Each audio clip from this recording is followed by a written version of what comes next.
लिखता हूं, जिसकी शुरुआत करने से पहले मैं आप सबसे आग्रह करूंगा, जैसा मैंने कहा ये जिंदगी को बदल देने वाला सेशन है। तो दोस्तों, अगर आप लोग अगर पहली बार इस चैनल पर आए हैं तो सबसे पहले इस चैनल को सब्सक्राइब करें और लाइक करें।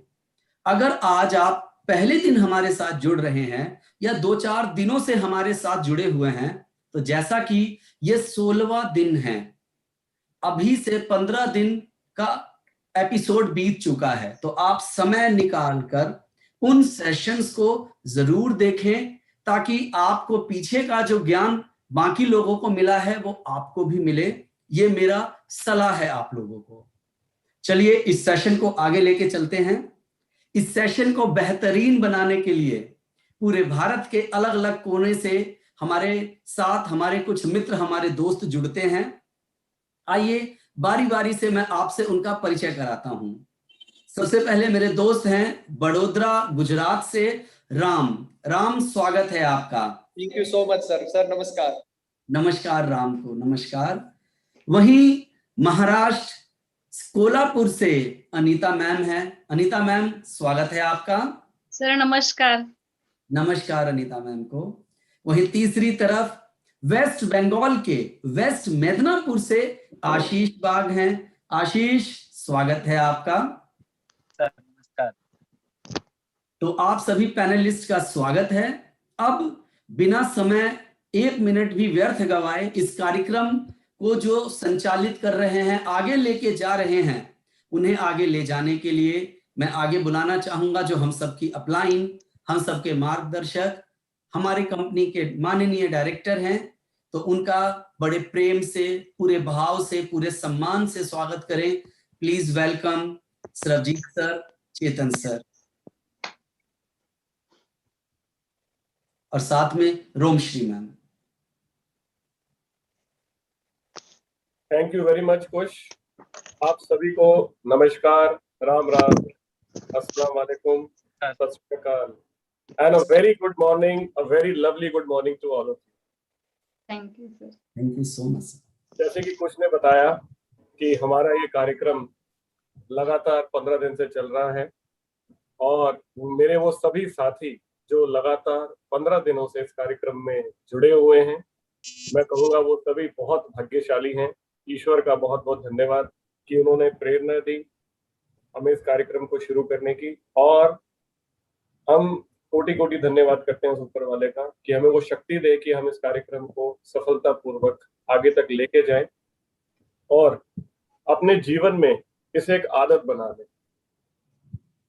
आदत का हमारे सक्सेस में, आदतों का हमारे जीवन में बहुत महत्वपूर्ण रोल होता है। हम में से ज्यादातर लोग अपनी आदतों के गुलाम होते हैं दोस्तों।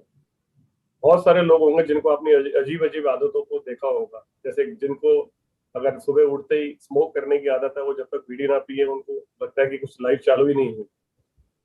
किसी को अगर अखबार नहीं पढ़ता तो उसका वो फ्रेश ही नहीं हो पाता। कोई चाय नहीं पीता सुबह उठते तो उसे लगता है सब कुछ अधूरा है। तो आदतें जो है कहीं ना कहीं हमें कंट्रोल करती है। तो इसलिए इस कार्यक्रम को शुरू किया गया कि कैसा हो अगर ये कार्यक्रम हमारे जीवन की एक आदत बन जाए। अगर हमें गुलाम बनना ही है तो फिर अच्छी आदत पे क्यों ना बने। एक ऐसी आदत जो हमें रोज पॉजिटिव सोचना सिखाए, एक ऐसी आदत जो हमें हमेशा संभावनाओं के अंदर रहने का मौका दे, एक ऐसी आदत जो हमेशा हमें वो रियलिटी, वो वास्तविकता क्रिएट करने की मौका दे जो हम चाहते हैं। यानी कि यदि आप संभावनाओं में जीते हैं, यदि आप हमेशा अपने इच्छाओं पर, सपनों को केंद्रित करके जीते हैं, जो वास्तविकता आप चाहते हैं, यदि आप उसको क्रिएट करना के थॉट में जीते हैं, तो इससे अच्छा सुंदर और कुछ भी नहीं हो सकता। मैं इस कार्यक्रम को जी रहा हूं। बहुत सारे लोग इसे अटेंड कर रहे होंगे, लेकिन बहुत सारे लोग होंगे जो इस कार्यक्रम को जी रहे होंगे। मैं पिछले 15 दिनों से इस कार्यक्रम को जी रहा हूं दोस्तों। जब मैं कहता हूं जी रहा हूं तो हर पल जो जागृति है, जो अवेयरनेस है, मैं आपको बता नहीं सकता। ऐसा नहीं होगा इस कार्यक्रम को अटेंड करने से आपके मन में नेगेटिव विचार नहीं आए, लेकिन जिस पल आएंगे आप उसी पल उसको देखेंगे और कहेंगे thank you very much, cancel cancel cancel, और आप उसे हटा देंगे। ये बात जो मैं कह रहा हूँ बहुत सारे लोग जिनके साथ ऐसा हो रहा होगा वो रिलेट कर पा रहे हो।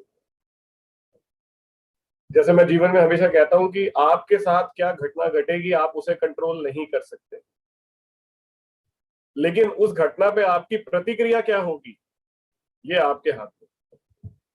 तो उसी तरह से विचार तो आएंगे और जाएंगे, वो चल रहा है लगातार, लेकिन विचारों के आने के बाद आपकी प्रतिक्रिया क्या होगी उसके लिए ये कार्यक्रम एक बहुत इंपॉर्टेंट रोल प्ले करता है, क्योंकि सब कुछ आपकी प्रतिक्रिया पे डिपेंड करता है। आपके पास हमेशा एक स्वतंत्र इच्छा है ये चूज करने की कि आपको कौन सा रास्ता चुनना है। आपके पास रोज सुबह जब आप उठते हैं तो ये चॉइस होती है कि सुबह उठने के बाद आप एटीट्यूड ऑफ ग्रेटिट्यूड रखते हैं या आप एटीट्यूड ऑफ कंप्लेन रखते हैं। कुछ लोग होते हैं जीवन में जो जिनको शिकायत करने की आदत होती है, चाहे कुछ भी हो जाए उन्हें शिकायत करनी होती है। मेरा ये मानना है जब आप शिकायत करते हैं तो अपने आप को ही दुखी करते हैं, क्योंकि शिकायत भी कहीं ना कहीं आपकी एक्सपेक्टेशन की वजह से ही होती है। तो आप हमेशा वो कहें जो चेतन सर कहते हैं कि मेरे लिए जो बेस्ट है वो हो रहा है, मेरे लिए जो बेस्ट है वही ईश्वर कर रहा है। जब आप ये सोचेंगे तो आपकी कंप्लेन खत्म हो जाएगी और आपका एटीट्यूड ऑफ ग्रेटिट्यूड बन जाएगा दोस्तों।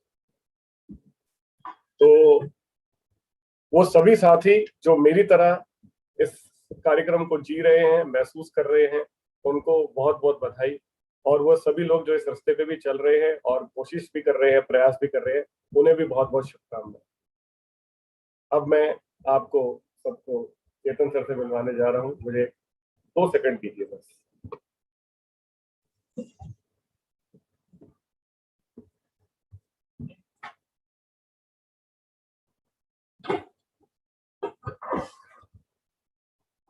तो अगली आवाज आप सुनने जा रहे हैं चेतन सर।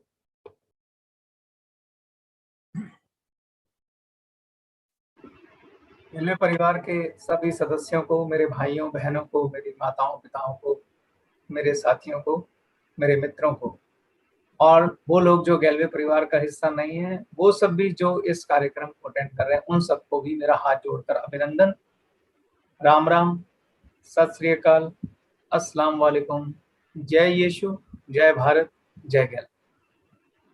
आप सबका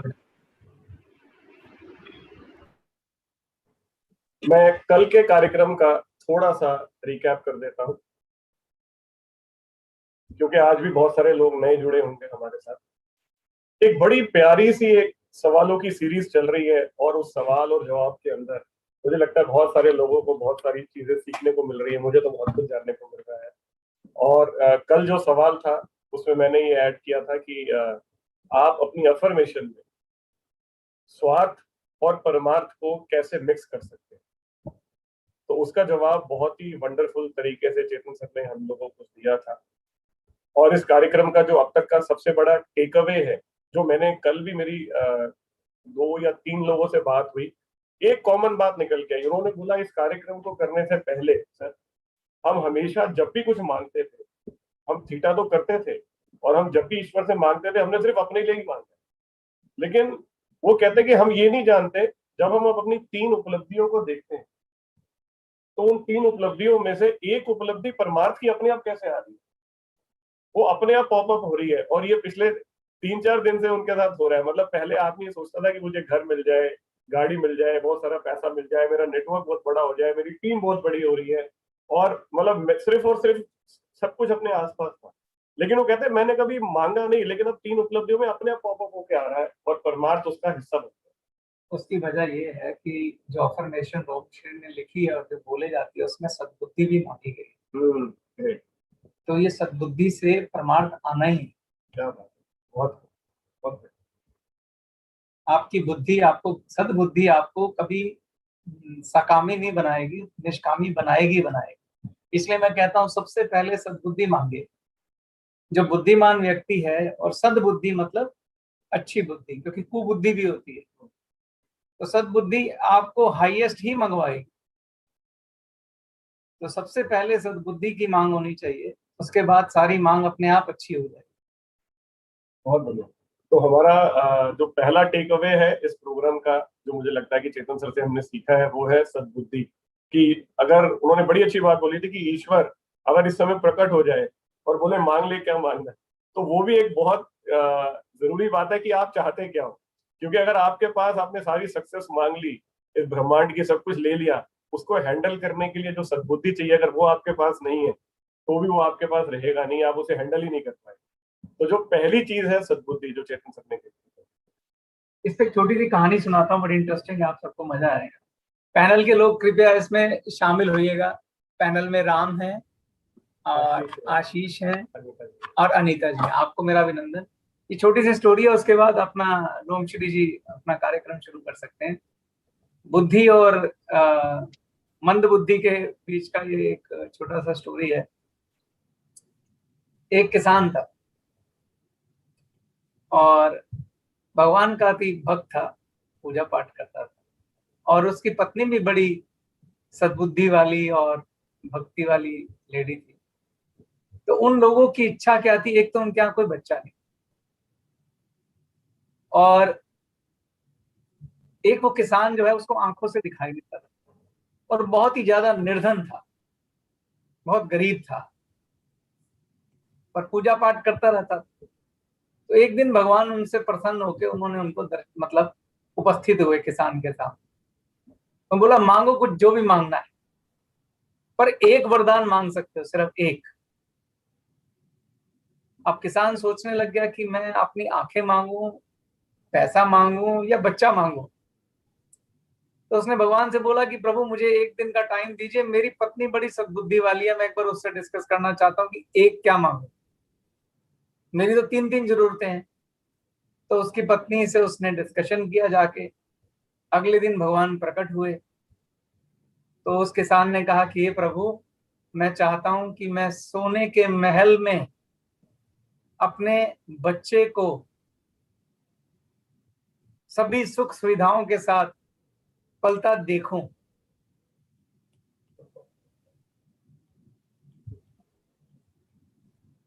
तो देखूं का मतलब आंख भी आ गई। सोने के महल में बच्चे को सुख सुविधाओं से पलता देखूं तो बच्चा भी आ गया और सुख सुविधा भी आ गई। तो ये सद्बुद्धि का कमाल कि आपको क्या हाईएस्ट मांगना आता है, तो उस ईश्वर से पहले सद्बुद्धि ही मांगे, ऐसी बुद्धि जो निष्कामता दे, तो उसी से सब कुछ होगा। बहुत कुछ, बहुत कुछ। बढ़िया। तो अति सुंदर। Romshri ji, over to you, इस कार्यक्रम को आगे लेके चले। Thank you so much Chetan sir. Thank you Sarabjit ji, Ram Ram Chetan ji. बहुत अच्छा लगता है जब आप कहानियां सुनाते हो, ऐसा लगता है हमारी कई सालों की प्रार्थनाएं सुनी जा रही हैं अब कि आपके मुंह से हमें कहानियां सुनने को मिल रही है और कहानियां याद रहती हैं। बाकी चीजें चाहे याद रहे या ना रहे, पर कहानियां याद रहती है। तो थैंक यू सो मच। और आप सभी लोग पैनल में जितने भी लोग हैं, कुश, आशीष जी, अनीता जी और राम जी, सभी लोगों को मेरा प्रणाम। और जितने भी लोग इस वक्त हमें देख रहे हैं यूट्यूब पर लाइव है, आप सबको मेरा प्रणाम, गुड मॉर्निंग और बहुत बहुत धन्यवाद हमारे साथ जुड़ने के लिए इस कार्यक्रम में। आज 16वां दिन है और 15 दिन हम पूरे कर चुके हैं, लगभग आधा महीना हम पूरा कर चुके हैं। तो अपने आप को शाबाशी देना बनता है कि रोज हम इतना अच्छा काम कर रहे हैं। थीटा मेडिटेशन जो हम रोज कर रहे हैं वो क्या है और उसका बेनिफिट्स क्या है, आप पिछले एपिसोड्स उठाकर देख सकते हैं कभी भी। थोड़ा सा मैं फिर भी ब्रीफ दूंगी।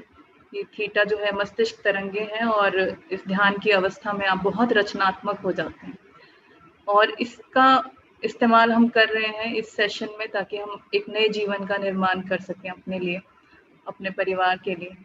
और आज मैंने सोचा था आप लोगों को कुछ बेनिफिट बताऊंगी और थीटा के। इससे पहले के एपिसोड्स में आप देख सकते हैं मानसिक और शारीरिक बेनिफिट हमने बताए हैं। आज मैंने सोचा था थोड़े से स्पिरिचुअल या साइकोलॉजिकल, आध्यात्मिक और मानसिक क्या फायदे होते हैं या क्या चेंज आता है आपके अंदर, वो बताऊंगी। और उसके बारे में थोड़ा सा चेतन जी ने ही बता दिया, सरबजीत जी ने भी मेंशन कर दिया कि ऐसा क्यों होता है कि जब आप कुछ मांगते हैं, अपने लिए लिस्ट बनाते हैं, हमने आपको नहीं कहा कि आप दूसरों के लिए लिस्ट बनाएं, हमने हमेशा कहा आप अपने लिए ही बनाएंगे, फिर भी आप वहां पर जाकर कोई ना कोई ये देखता है अपनी उपलब्धि में कि वो किसी और का कल्याण भी कर रहा है, साथ साथ उसके माध्यम से हो रहा है। तो जब आप उस अवस्था में पहुंचते हैं, जब आप थीटा मेडिटेशन लगातार करते हैं और उस अवस्था में बार बार जाते हैं, तो होता क्या है, एक्चुअली आपको जब भी कुछ चेंज करना हो, चाहे आपको कोई पेंटिंग बनानी है या आपको किसी चीज के बारे में समझना है, तो आपको उस चीज से थोड़ा सा दूर होना पड़ता है। आप वहीं बैठकर नहीं देख पाते हैं पूरा पूरा कि क्या चल रहा है। आपको एक बर्ड आई व्यू जिसको बोलते हैं, आपको थोड़ा सा ऊपर उठना पड़ता है परिस्थिति से या उस चीज से, फिर आप उसमें कोई परिवर्तन ला सकते हैं। तो जब आप थीटा में अपनी चेतना को ऊपर की ओर भेजते हैं, तो आप किन चीजों से ऊपर उठ जाते हैं, तो आप वो लिख भी सकते हैं अगर आपको ठीक लगे तो, ताकि आपको याद रहे। तो एक तो आप अपने जो हमारा मानवीय अहंकार होता है, अहंकार का मतलब यानी जैसे मेरा नाम रोमश्री है, मैंने इतने साल में क्या किया, या मेरा नाम खुश है, मेरी पोजीशन ये है, मैंने क्या किया, तो ये सारी यादें हैं, मेमोरीज हैं। इसको जब हम इनसे चिपकते हैं तो अहंकार बन जाता है। तो आप थोड़ी देर के लिए इस अहंकार से ऊपर उठ जाते हैं, आप ईश्वर के साथ एक हो जाते हैं। आप फिर रोमश्री, खुश, आशीष ये नहीं रहते। आप उस पल इस लेबल से थोड़ा सा ऊपर उठ जाते हैं, और आप अपने शारीरिक और मानसिक दर्द भी महसूस नहीं कर पाते थोड़ी देर के लिए। चाहे आपको कितना ही भयानक दर्द हो, अगर आप थीटा की अवस्था में जाएंगे तो कुछ देर के लिए आप उस दर्द से कनेक्ट नहीं कर पाएंगे, चाहे वो शारीरिक तनाव हो या मानसिक तनाव हो। और एक बहुत ही बड़ी चीज है जो हम पे लगातार प्रभाव डालती रहती है, वो है ग्रुप कॉन्शियसनेस, यानी सामूहिक चेतना। आपके परिवार के लोग लगातार क्या सोच रहे हैं, आपके शहर में क्या हो रहा है, आपके देश में क्या हो रहा है, उससे जो डर, तनाव या भारी ऊर्जाएं लगातार बनती रहती है, आप उससे भी बहुत ऊपर उठ जाते हैं थोड़ी देर के लिए। तो अगर 100 लोग डरे हुए हैं तो कहीं ना कहीं हम भी डर जाएंगे। हमारे शहर में अगर लोग डरे हुए हैं तो हम भी डर जाएंगे, मगर थीटा अवस्था में आप ग्रुप कॉन्शियसनेस, सामूहिक चेतना से ऊपर उठ जाते हैं। और एक हमारा इंस्टिंक्चुअल डिजायर होता है कि हमारे एक अंदर एक इच्छा होती है, प्राकृतिक इच्छा अपने ऊपर दया खाने की। लगातार नेगेटिव क्यों सोचते हैं हम, ताकि हम बेचारे बन सकें। तो ये हमारे अंदर एक सदियों से एक प्राकृतिक डिजायर है, एक इच्छा है कि हम पर कोई तरस खाए या हम खुद पर तरस खाएं। ये जो टेंडेंसी है, इससे भी हम थोड़ी देर के लिए ऊपर उठ जाते हैं और क्रिएटर बन जाते हैं, रचने वाला। जो रचने वाला होता है वो तभी रचनाकार बन सकता है जब वो इन सब चीजों से ऊपर उठ जाए थोड़ी देर के लिए। तो आप सोचिए, जब लगातार आप उन चीजों से ऊपर उठे जा रहे हैं, उठे जा रहे हैं, उठे जा रहे हैं, तो कुछ ना कुछ परिवर्तन आपके साइकोलॉजी पर, आपके जिस तरह से आप सोचते हैं उस पर पड़ता है। और फिर आप लो वाइब्रेशनल यानी निचली चीजें, यानी सिर्फ मेरा मेरा मेरा, इसमें नहीं रह जाते। फिर आप हाईएस्ट बुद्धिमत्ता से आप सोचने लगते हैं। तो ओवरऑल आपका शारीरिक, मानसिक और आध्यात्मिक विकास होता है, जो आप खुद महसूस कर रहे हैं। आपको पहले नहीं बताया गया, आज क्योंकि आपने मेंशन किया सरबजीत जी ने, तो मुझे लगा कि मैं भी ये मेंशन करती हूँ कि क्यों आपको परमार्थ दिखना शुरू हो जाता है। कोई आपको बोले कि नहीं दूसरे के लिए करना है, नहीं, जब आपके अंदर से आपको दिखने लगे तो वो शुद्ध है फिर। तो आप सबको बहुत बहुत बधाई, क्योंकि आप बहुत बहुत प्यारी यात्रा में, बहुत खूबसूरत यात्रा, इससे बड़ी संपत्ति और कुछ है नहीं, क्योंकि ये ही है जो आप ले जाओगे।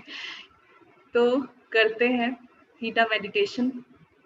इसमें आपको एक कल्पना के रोड मैप में मैं ले जाऊंगी। आपको कुछ नहीं करना, सिर्फ जो मैं कहूंगी उसको महसूस करना है। और पूरी यात्रा में आपका उद्देश्य होना चाहिए अपनी ऊर्जाओं को और ऊपर की ओर खींचते चले जाना। किसी भी चीज का संघर्ष नहीं करना है कि कुछ दिखना चाहिए। कुछ आपको दिखे तो बहुत अच्छी बात है, पर महसूस तो सभी कर सकते हैं। तो इसके लिए आप आराम से बैठ जाएं। जो लोग बैठ नहीं सकते वो लेट कर भी कर सकते हैं। और कोशिश करें कि रीढ़ की हड्डी सीधी, आंखें बंद, मुंह बंद, सिर सीधा, मगर शरीर आराम की अवस्था में, तनाव में ना हो, शरीर आराम की अवस्था में हो। और शुरू करने से पहले जिस भी शक्ति में आपका यकीन है उनसे ये प्रार्थना कर लें या उनको ये विचार भेज दें कि इस पूरी प्रक्रिया में मेरा सहयोग दें, मेरा मार्गदर्शन करें, मुझे ऊर्जा दें, ताकि मैं इसे इस बार और भी सफलतापूर्वक और भी अच्छे से कर पाऊं। और थोड़ी देर के लिए अपने आप के साथ हो जाएं, अपने अंदर आ जाएं। 3 गहरी सांसें नाक से अंदर और मुंह से बाहर। सारी पॉजिटिव ऊर्जाएं अंदर, सारी नकारात्मक ऊर्जाएं बाहर। सारा प्रकाश अंदर और सारा अंधकार बाहर। इस ब्रह्मांड में उपलब्ध सारा बेशर्त प्रेम अंदर, और वो सब कुछ जो बेशर्त प्रेम नहीं है वो आपके सिस्टम से बाहर। धीरे धीरे सामान्य सांसों की ओर लौट आए।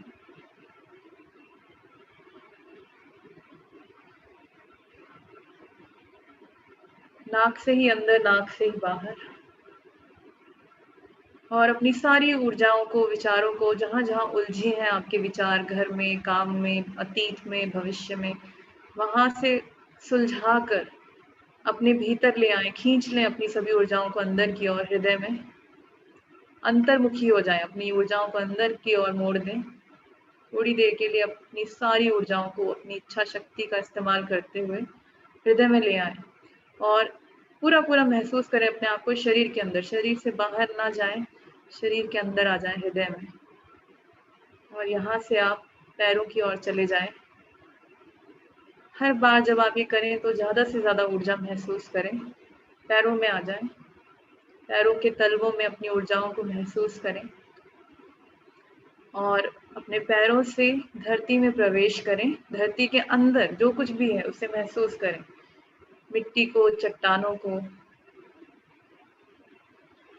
पत्थरों को, पानी को, और नीचे चले जाएं, 10 फीट नीचे। जितना नीचे की ओर जाएंगे उतना ही ऊपर की ओर भी आएंगे, तो बहुत नीचे तक धरती माँ के अंदर चले जाएं। धरती माँ के अंदर जो धैर्य है, सहनशीलता है, प्रेम है, पॉजिटिविटी है, बुद्धिमत्ता है, उसे कलेक्ट करें, और उसे लेकर आप अपने अंदर आ जाएं, अपने पैरों में। उन सभी ऊर्जाओं को अपने पैरों में बांटते हुए ऊपर की ओर बढ़ें, अपने पूरे शरीर को महसूस करते हुए, शरीर में बांटते हुए इस ऊर्जा को, और ऊपर की ओर खींचते हुए पूरी रीढ़ की हड्डी से गुजर जाएं, और ऊपर गर्दन में, अपने गले में आ जाएं, और ऊपर खींचें। थर्ड आई में, यानी आपका आज्ञा चक्र, दोनों आईब्रोज के बीच में, यहाँ से और ऊपर खींचे अपनी पूरी ऊर्जाओं को, अपने सहस्त्रार में, अपने क्राउन में, सिर के मध्य बिंदु में संपूर्ण ऊर्जाओं को महसूस करें, और यहाँ से भी बाहर निकल आए अपने सिर के कुछ इंच ऊपर, जहाँ आप प्रकाश की बॉल का निर्माण करते हैं। आज और भी स्पष्ट रूप से इसे महसूस करना है आपको। थोड़ा रुककर इसके रंग को महसूस करें, इस बॉल के रंग को महसूस करें, या कोई रंग आप अपने मन से दे सकते हैं जो आपको अच्छा लगे, उसे चुनें। इससे आपकी कल्पना शक्ति और मजबूत हो जाएगी। इस प्रकाश की गेंद में आप हैं, आपका होश है, आपकी चेतना है, अटेंशन है, और ये ट्रैवलिंग बॉल है, ये यात्रा करती है, आपको ऊपर की ओर ले जाएगी। छत को पार कर जाएं और ऊपर, बिल्डिंग को पार कर जाएं और ऊपर, बादलों को पार करते हुए और ऊपर और ऊपर और ऊपर, एयरप्लेन लेवल को पार कर जाएं और ऊपर चले जाएं। पृथ्वी के ऑरा को पार करते हुए अपने आप को महसूस करें। पृथ्वी के चारों ओर जो तरंगे हैं, वाइब्रेशन से उन्हें पार करें। अंतरिक्ष में आ जाएं, जहां बहुत सारे ग्रह हैं, नक्षत्र हैं, सौर मंडल है, आकाश गंगाएं हैं, गैसेस हैं, तरह तरह की रोशनियां हैं। इन सबको पार करते हुए dim light, bright lights, colourful lights, layers and layers of light, कई रंगों की रोशनियां, और उनके बीच के गैप को भी पार करते हुए एक के बाद एक सभी रोशनियों को पार कर जाएं, और ऊपर और ऊपर और ऊपर और ऊपर और ऊपर और ऊपर खींचें अपने होश को। जितना खींच सकते हैं अपने होश को उतना और ऊपर की ओर खींच, कहीं रुकना नहीं है। अंतरिक्ष के अंतिम बिंदु पर पहुंच जाएं और इसे भी पार कर जाएं, और आप पहुंचते हैं सुनहरे प्रकाश में, गोल्डन लाइट में, जो हमसे उच्च ऊर्जाओं का तल है, आपके विश्वास के अनुसार जो भी उच्च है, जिन्हें आप जानते हैं, शायद नहीं जानते। गुरु, संत, महात्मा, देवी, देवता, फरिश्ते, पैगंबर, जो हमसे उच्च है, उनके प्रेम को, उनकी ब्लेसिंग्स को, उनके आशीर्वाद को महसूस करें।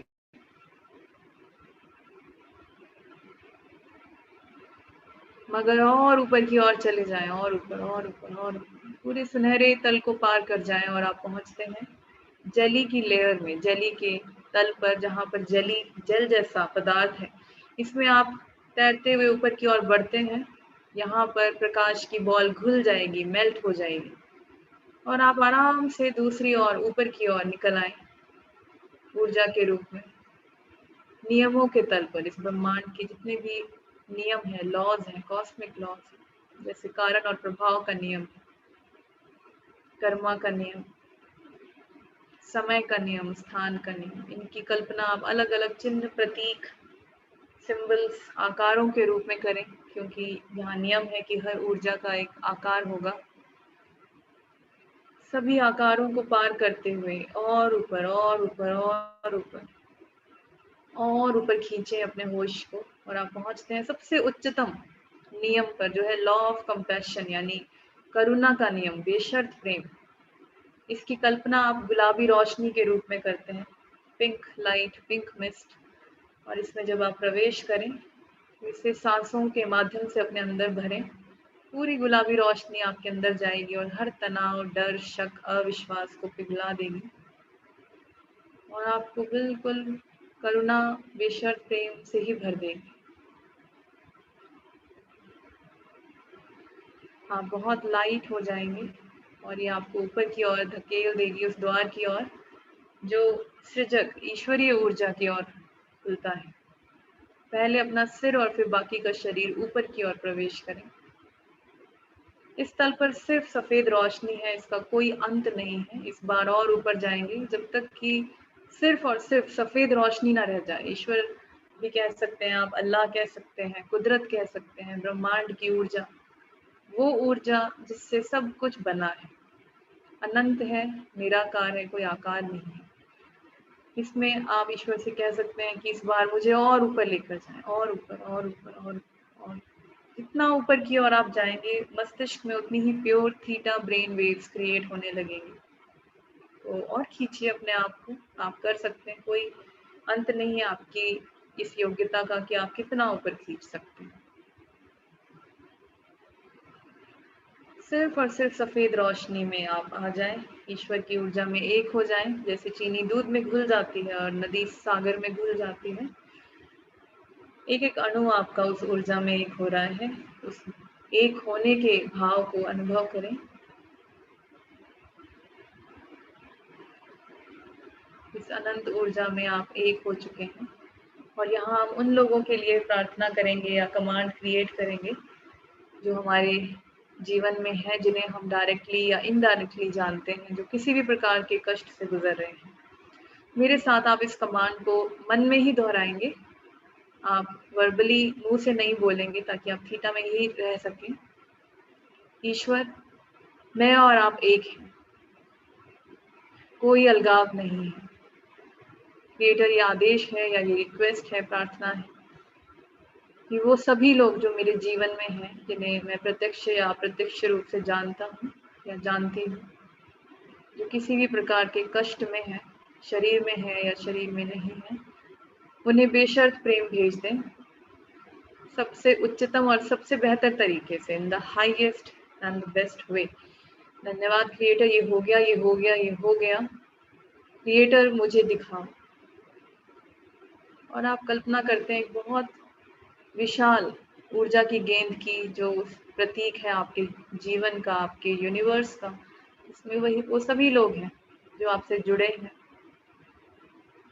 आपके कॉन्टेक्ट्स में हैं या आपके कॉन्टेक्ट्स के कॉन्टेक्ट्स में हैं। इस बॉल में आप प्रवेश करें और दृष्टा हो जाएं, साक्षी, दर्शक, देखने वाला, और महसूस करें कि हर व्यक्ति के अंदर बेशर्त प्रेम ऊर्जा के रूप में भर रहा है। इसमें आप स्वयं भी हैं। यदि आप शारीरिक कष्ट में हैं या किसी भी कष्ट में हैं तो अपने भीतर ज्यादा रुकें। आपका परिवार, आपका घर, आपका ऑफिस, वर्क प्लेस, आपकी चीजें, आपके मित्रगण, वो सभी लोग जो आपसे शायद कुछ उम्मीद रखते हैं, या वो लोग भी जिनको शायद आप नहीं जानते, जो इस वक्त इस ऊर्जा के लिए इच्छुक हैं या जिन्हें मिलनी चाहिए, थोड़ी देर के लिए आप मेरी आवाज़ नहीं सुनेंगे, आप उसी अवस्था में दर्शक बनकर देखेंगे या महसूस करेंगे। उन सभी लोगों के अंदर इस ऊर्जा को पहुंचता हुआ देखेंगे।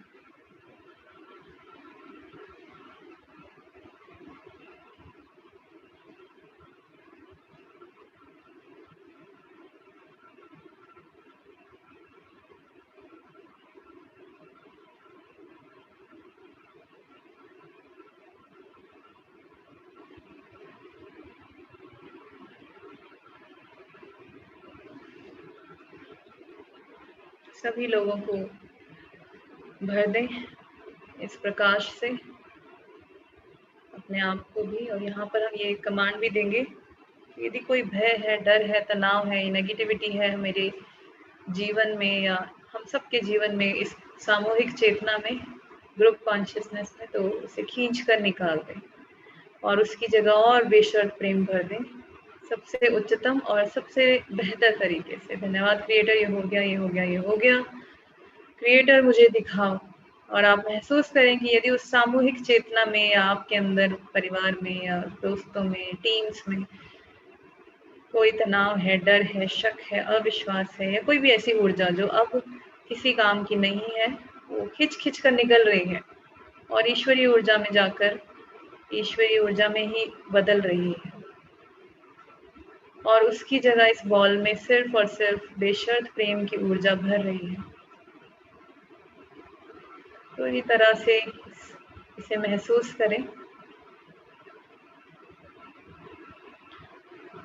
इस बॉल को आखिरी में पूरी तरह से प्रकाश में भर के वापस आ जाएं ईश्वर के तल पर, क्रिएटर के तल पे, जहाँ सिर्फ सफेद रोशनी है। वहां अपने आप को शुद्ध करें, जैसे ऊर्जा में आप स्नान कर रहे हो। कोई और ऊर्जा ना रहे, सिर्फ और सिर्फ ईश्वर की ऊर्जा, बाकी सब बह जाए। अब यहाँ कमांड करेंगे अपने लिए और अपने जीवन के लिए। आप मेरे साथ मन में एक एक शब्द दोहराएंगे ठीक से। मैं ईश्वर के प्रकाश को साक्षी मानकर संपूर्ण ब्रह्मांड में ये घोषणा करता हूँ या करती हूँ कि मैं पूरी तरह से स्वस्थ, समृद्ध, सुरक्षित और सकारात्मक ऊर्जा से भरा हूँ। मैं जीवन में ग्लेज के साथ नित्य नई सफलता की ऊंचाइयों को पा रहा हूँ। मेरी समृद्धि, स्वास्थ्य, लाभ और खुशियों का स्रोत ईश्वर ही है। मैं अनंत ऊर्जा, स्वास्थ्य, सफलता और समृद्धि का स्वागत करता हूँ और इस सब का सदुपयोग करने वाली बुद्धि का भी स्वागत करता हूँ। मैं ईश्वर का आभारी हूँ और सभी उच्च गुणों को सीख रहा हूँ। मैं मन, वचन, कर्म, शरीर और आत्मा से संपन्नता, प्रसन्नता, स्वास्थ्य और उच्च ऊर्जाओं को निरंतर ग्रहण कर रहा हूँ। मैं अपने परिवार और ग्लेज के साथ एक अद्भुत, स्वस्थ, समृद्ध, सकारात्मक, ऊर्जावान, ईमानदार, सफल, उपलब्धिपूर्ण और कल्याणकारी जीवन जी रहा हूँ। ये हो चुका है, ये हो चुका है, ये हो चुका है। धन्यवाद क्रिएटर, मुझे दिखाएं। इसके साथ साथ जो आपने मैनिफेस्टेशन लिस्ट बनाई है वो भी वहाँ सबमिट करें। ईश्वर, जो कुछ मैंने अपनी मैनिफेस्टेशन लिस्ट में लिखा है वह अब मेरे जीवन में है। धन्यवाद क्रिएटर, मुझे दिखाएं। अब दर्शक हो जाएं उस तल पर और उस जीवन को महसूस करें जो पूरी तरह से स्वस्थ है, समृद्ध है, सुरक्षित है, सकारात्मक है, उपलब्धिपूर्ण है, कल्याणकारी है, जहाँ वो सब चीजें और अनुभव है जो आपने अपनी लिस्ट में भी लिखे हैं, उन सब चीजों को, अनुभवों को ऐसे जिए जैसे ये हो चुका है, आप प्राप्त कर चुके हैं। तो वहाँ महसूस करें, कल्पना भी कर सकते हैं।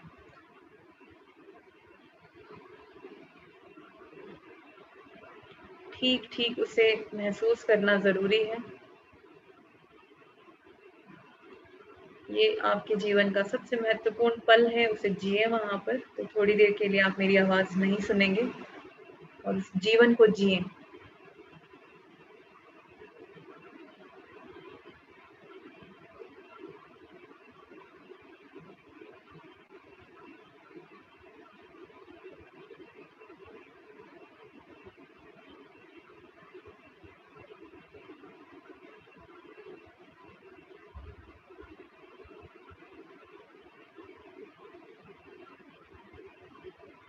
बहुत सुंदर। और अब ईश्वर से कहें कि इस सुंदर जीवन में, इस आनंदित जीवन में मेरी 3 महत्वपूर्ण उपलब्धियां क्या होंगी, क्या है, मुझे दिखाएं, मुझे बताएं, मैं तैयार हूं। अगर आप रोज भी पूछते हैं फिर भी आज आप नए व्यक्ति हैं। अपने माइंड को पुश करें और आगे की ओर धकेलें और ईश्वर से कहें मेरी पहली सबसे महत्वपूर्ण उपलब्धि मुझे बताएं, मैं तैयार हूं जानने के लिए। बिल्कुल जानने वाले हो जाएं, जैसे छोटा बच्चा होता है, वो जानना चाहता है हर चीज को। ईश्वर से कहें मुझे बताएं।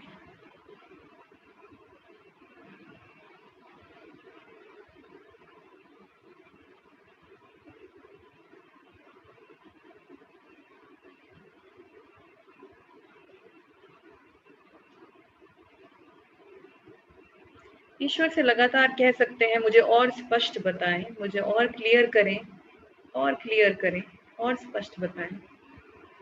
और उस चीज का मेंटल नोट बना लें, याद रखें उसे।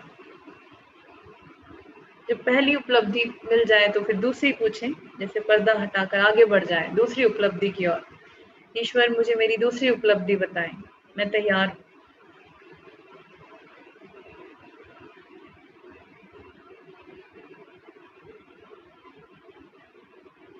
ईश्वर की शक्ति बहुत ही असीम है, तो कुछ क्षणों में ही आपको दिखा देते। तो आप रिप्ले मांग सकते हैं, आप बोल सकते हैं मुझे फिर से बताएं, मुझे और क्लियर बताएं।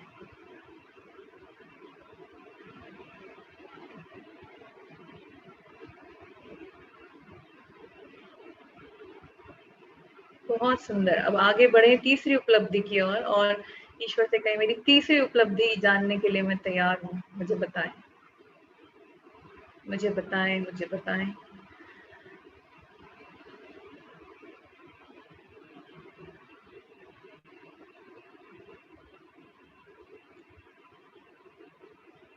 यदि कुछ आपको इसमें ठीक ना लगे कल्पना में, तो आप उसे हटा सकते हैं और ईश्वर से कह सकते हैं इसकी जगह मुझे कुछ और उच्चतम बताएं।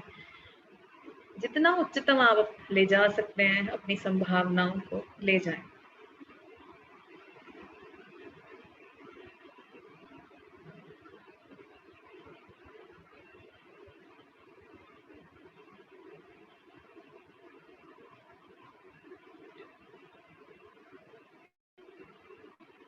बहुत सुंदर। आप इन चीजों के, इन अनुभवों के अधिकारी हैं। इस पर विश्वास रखें और इन ऊर्जाओं के लिए ईश्वर का धन्यवाद करें और इन सभी नई सुंदर ऊर्जाओं को लेकर कलेक्ट करके अपने अंदर आ जाएं। अपने सहस्त्रार, अपने सिर के केंद्र बिंदु से मस्तिष्क में प्रवेश करें। लाइट स्विच ऑन करें अपने मस्तिष्क में और पूरे प्रकाश को अपने शरीर में बहता हुआ महसूस करें। अपने ब्रेन के न्यूरॉन्स में, कोशिकाओं में, पूरे शरीर में, मस्तिष्क तंत्र में, श्वसन तंत्र में, पाचन तंत्र में, नाड़ी तंत्र में, ब्लड में, ऑक्सीजन जो आपके शरीर में बहती है, एक एक कोशिका में, शरीर के सभी महत्वपूर्ण ऑर्गन्स में।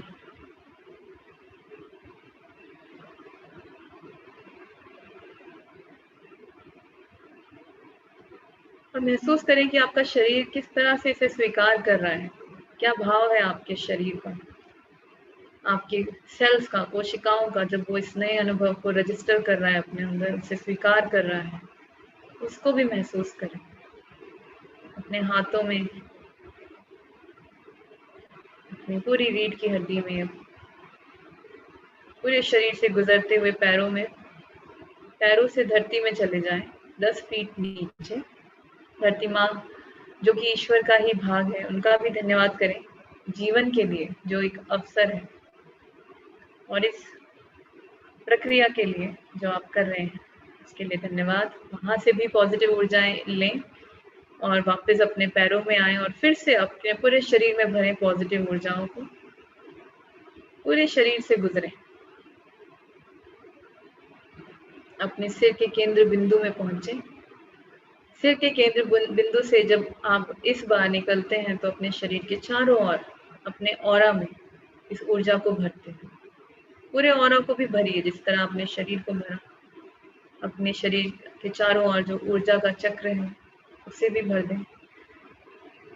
अपने शरीर के आसपास के फील्ड को, क्षेत्र को भर दें और ये भाव करें, ये विचार करें कि मेरा ऑरा स्ट्रांग है, मजबूत है, शक्तिशाली है, पॉजिटिव है और नई ऊर्जाओं से भरा है। और कोई भी एनर्जी, कोई भी ऊर्जा अगर इस ऑरा को छुएगी तो वो भी पॉजिटिव ऊर्जा में बदल जाएगी।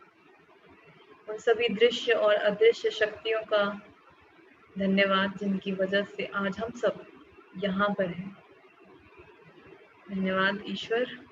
और धीरे धीरे आंखें खोल लें। आंखें खोल कर भी अपना जो ईश्वर से कनेक्शन है उसे महसूस करना है, उससे जुड़े रहना है। थोड़ा सा पानी पी लें। जब आप पानी पीते हैं तो जो भी आपने घटा आपके अंदर, वो आपके अंदर भौतिक रूप से भी रजिस्टर हो जाता है, आपका हिस्सा हो जाता है। थोड़ी देर के लिए आसपास किसी से बातचीत ना करें। उस नई ऊर्जा जो आपने बनाई है उसे डाइजेस्ट कर लें। कई बार लोग कहते हैं कि इस अवस्था से बाहर आने का मन नहीं करता, इतनी अच्छी, इतनी सुंदर अवस्था है। और फिर मैम पूछती है कि बताओ क्या था, क्या देखा। तो इस विचार से भी अलग होना है कि हम वहां थे और अब नहीं है। हाँ, आप अभी भी वहीं ही हो। तो एकदम से हम बोलते हैं बातचीत ना करें ताकि आप पहले अच्छे से इंटीग्रेट हो जाओ, पानी वानी पी लो और फिर आप बात कर सकते हो। मगर वो अवस्था भी आनी चाहिए जब आप चाहे बात कर रहे हो, चल रहे हो, लिख रहे हो, काम कर रहे हो, मगर आप वहीं हो। ये अवस्था भी होनी चाहिए। हाँ जी, तो कौन बताएगा अपना अनुभव? कौन शेयर कर रहे हैं? राम जी, पहले राम बताएं। जी सर, सबसे पहले आप सभी को नमस्कार। और धन्यवाद रोमश्री मैम, सरबजीत सर, कुश sir, Chetan sir, Sanjeev sir और स्पेशल मेरी अपलाइन चेनाराम जी सर जिन्होंने मुझे मौका दिया आज इस पैनल के अंदर आने के लिए। और सर मैं दिल से आप सभी लोगों का शुक्रिया अदा कर रहा हूँ कि जो पिछले 15 दिन का अनुभव है, मैं मेरी उम्र हो गई आज से लगभग 25 साल हो गए और मुझे लगता है कि मैं अब 15 दिन से जिंदगी जी रहा हूँ। मैं वो अनुभव कर रहा हूँ। जैसे मैम बोल रहे थे कि आप ऊपर जा रहे हैं और ऊपर जाके आप गुलाबी रोशनी को ले रहे हैं, आप इनहेल कर रहे हैं, तो मेरे पूरे शरीर के अंदर झंझनाहट हो रही है। मतलब इतना अच्छा मैं महसूस कर रहा हूँ। मैं आज से 15 दिन पहले की बात करूं तो मैंने एससीपी ट्रेनिंग आज से 4 साल पहले ली थी। रोमश्री मैम से सीखने का मौका मिला। उसके बाद आनापान सीखा मैंने उनसे और विपस्सना मैंने 2 बार की। जब इसके मेरे जीवन में बहुत बड़े प्रभाव है, मतलब चमत्कारिक प्रभाव है। मैंने आर्थिक रूप से मेरे रिश्ते ठीक किए इससे। तो मैं इस बात को समझता था, बस मैं इस चीज को कंटिन्यू नहीं कर पाया। मैं आज इस स्टेज से अपने आप से ही प्राण लेता हूं कि आज के बाद मैं इस चीज को कंटिन्यू करूंगा। और पिछले 15 दिन के पहले की बातचीत करूं तो मेरे परिवार के अंदर, मेरे दोस्तों के अंदर बहुत सारे ऐसे लोग थे जहां नेगेटिविटी थी कोरोना को लेकर। जब बहुत सारे लोग ऐसे थे, दोस्त थे, रिलेशन में भाई था जिनको कोरोना पॉजिटिव हो रखा था। और बहुत सारे डाउनलाइन भी फोन, यानी कि चारों ओर से एक ही फोन आते थे। वो डर का माहौल था, सर हमारे यहाँ काम नहीं हो रहा। परिवार से फोन आते थे कि ये प्रॉब्लम हो रखी है। मैं उस चीज से बहुत ज्यादा परेशान हो रखता था। मगर जैसे जैसे ये 15 दिन, लास्ट 15 दिन से मैं कर रहा हूं, तो वो लोग फोन तो मुझे कर रहे हैं, पहले जैसी समस्या तो सुना रहे हैं, मगर उसका प्रभाव मेरे ऊपर नहीं पड़ रहा है। इतना जबरदस्त मैं अनुभव कर रहा हूं और आज मेरे पास खुश रहने की कोई वजह नहीं है। मैं कोई छोटा सा चुटकुला पढ़ता हूं तो मैं बहुत ज्यादा हंसता हूं, तो मैं बहुत ज्यादा खुश हूं, बहुत अच्छा महसूस कर रहा हूं। और सबसे बड़ी बात यह है कि सर मैं जब ये खत्म करता हूं थेटा मेडिटेशन, उसके बाद मैं पूरी तरीके से हल्का महसूस करता हूं। मैं बहुत ज्यादा हल्का महसूस करता हूं। मुझे लगता है मैं सिर्फ एक ऊर्जा हूं, जैसे एक मैडम लास्ट में बोलते हैं चारों ओर ऑरा के बारे में, तो बहुत अच्छा लगता है। और मैं अपनी 3 उपलब्धियां बताना चाहता हूं। सबसे पहली उपलब्धि ये है, पहली उपलब्धि मैंने ये देखी कि मैं और पूरी गैलवे की टीम गुजरात के अंदर एक जबरदस्त फंक्शन कर रही है, जिसके अंदर बहुत सारे लोग हैं, बहुत सारे लोग। और वो स्टेज को मैं खुद संभाल रहा हूँ और मैं वहां पर हमारे डायरेक्टर सर हैं, उनको मैं पूरी इनवाइट कर रहा हूँ और बहुत सारे अचीवर हैं। ये देखकर सर भी बहुत ज्यादा खुश हैं, कुछ सर हैं बहुत ज्यादा हम नारे बोल रहे हैं जय गैलवे के, और वहां का जबरदस्त माहौल है सर। और दूसरी उपलब्धि ये है, मैं ऐसे परिवार से हूं जहां हमारे परिवार के अंदर हमारा भरण पोषण भी गाय है, भेड़ बकरियां हैं, इससे ही चलता है। तो मैं गाय का पहले से मेरा सपना था, और जब मैं लास्ट 15 दिन से कंटिन्यू जब मेरी उपलब्धियां होती है, उसमें ये उपलब्धियां हमेशा साथ रहती है कि मैं गौ सेवा कर रहा हूँ। और उसके साथ साथ मैंने आज ये देखा कि मैं प्रकृति को लेकर भी काम कर रहा हूँ, यानी कि पेड़ पौधे उगा रहा हूँ। और एक कमाल का एक अनुभव हुआ आज मुझे कि आज के बाद हम एक नया कल्चर में क्रिएट करूंगा। मेरे जितने भी दोस्त है, मेरे जितने भी समाज के लोग हैं, कि जब भी हमारा बर्थडे होगा, जन्मदिन होगा, तो हम उसको गिफ्ट के अंदर एक पौधा जरूर देंगे। ऐसा मुझे बहुत अच्छा अनुभव हुआ। मैं लोगों को मैसेज रिप्लाई ये कर रहा हूँ कि आप मुझे गिफ्ट में कुछ दे ना दे, मगर ये जरूर मुझे देना। और तीसरा अनुभव मुझे स्पष्ट नहीं दिखा, मगर थोड़ा सा मुझे दिखा, जो कि मैं वर्ल्ड टूर कर रहा हूँ अलग अलग जगह पे, और मैं वहां पर घूम रहा हूँ, एंजॉय कर रहा हूँ। Thank you so much Romshri ma'am, Chetan sir, आप सभी का दिल से शुक्रिया था। और उसके साथ साथ मैं लास्ट 15-20 दिन से किताब पढ़ रहा हूँ, द सीक्रेट। वो इसके साथ साथ 4 चांद लगा देती है। मैं मेडिटेशन करता हूँ, उसके बाद मैं पढ़ता हूँ, तो मैं उस चीज को महसूस करता हूँ, मुझे लगता है मैं वहां जाके मैं वापस आ गया। Thank you so much. बहुत सुंदर राम, बहुत सुंदर, बहुत सुंदर, बहुत अच्छा। जी, आप कौन बताएंगे अनुभव? आशीष, अनीता दी? अच्छा, ओके, अनीता मैम बताइए। म्यूट हैं आप, म्यूट हैं, अनम्यूट करना होगा। हाँ, नमस्कार सर। सबसे नमस्कार। पहले मैं सबका शुक्र अदा करना चाहती हूँ कि मुझे इस मौका, सुनहरा मौका आप सबने दिया। मैं मेरे कोल्हापुर टीम सब, साथ ही साथ आप सबका मैं शुक्रिया अदा दिल से करना चाहती हूँ।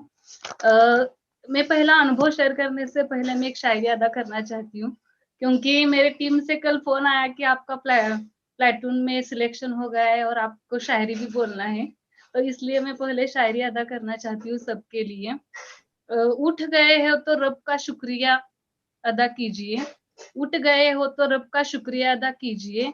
हर एक की जिंदगी के हर एक की जिंदगी के मुकद्दर में सवेरा नहीं होता। ना कोई अरमान रखती हूँ, ना कोई फरमान करती हूँ। तहजीब से सुनो तो सुनने वालों का दिलो जान से सम्मान करती हूँ। मैं सबका पहले से सम्मान करती हूँ। मैं पिछले 2 साल से थोड़ा थोड़ा मेडिटेशन करती थी, उससे ही मेरा ग्लेस का प्लेटफॉर्म मुझे अच्छे तरह से मिल गया।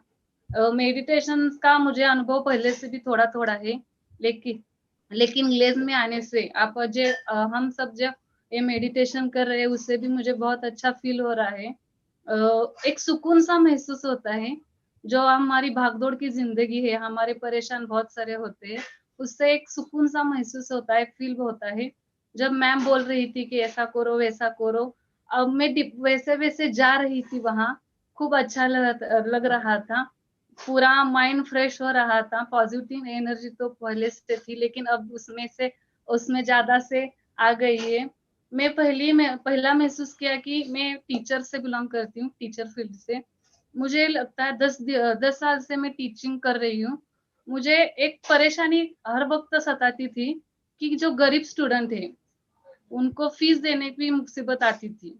जो ग्रामीण लेवल पर है उनको मैं मदद करना चाहती थी, और मैं पहले से भी थोड़ा थोड़ा कर रही हूँ, और ग्लेज में आने से वो ज्यादा हो रहा है। और जो मेरे आसपास के लोग हैं उनमें जो परेशानी है वो परेशानी सॉल्व करना चाहती हूँ मैं। और जो भी कोई मुझसे नया जुड़ता है तो वो भी कहता है कि मैम आपसे कुछ ना कुछ तो अच्छा सुनने को मिलता है, अच्छा गाइडेंस करते हो।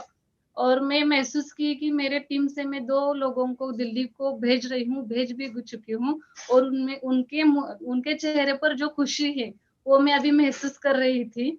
बाद में जो थाईलैंड ट्रिप को मैं अचीव करना चाहती हूँ वो भी वहां मैं अपने टीम के साथ बहुत अच्छी तरह से महसूस कर रही थी। बहुत अच्छा लग रहा था, सुकून सा लग रहा था। और मेरी भी एक पहले से आदत थी, मैं भी मेरा जब बर्थडे होता है तो मैं भी औरों को मदद करती हूँ।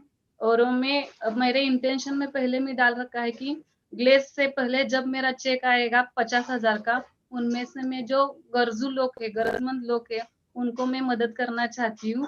और वो पैसा मेरे पास आ रहा है और मैं सबको मदद कर रही हूँ, ऐसा भी उसमें देखा सर ने। बहुत सुंदर अनीता जी, बहुत सुंदर। आपको पहले भी मैंने खूब सुना है। आप पहले भी जितने हृदय से सुंदर थी अभी भी उतना ही हृदय से सुंदर है। तो थैंक यू। बहुत सुंदर दिल पाया आपने। बहुत यस अच्छा, बहुत बढ़िया। सर, जाते जाते मैं और एक शायरी अदा करना चाहती हूँ सभी के लिए। है चमक मेरी निगाहों में, बुलंद है ख्यालों में, है चमक मेरी निगाहों में, बुलंद है ख्यालों में। मैं पत्थर से भी टकरा कर उसे भी रेजा रेजा कर दूंगी, मैं पत्थर से भी टकरा कर उसे भी रेजा रेजा कर दूंगी।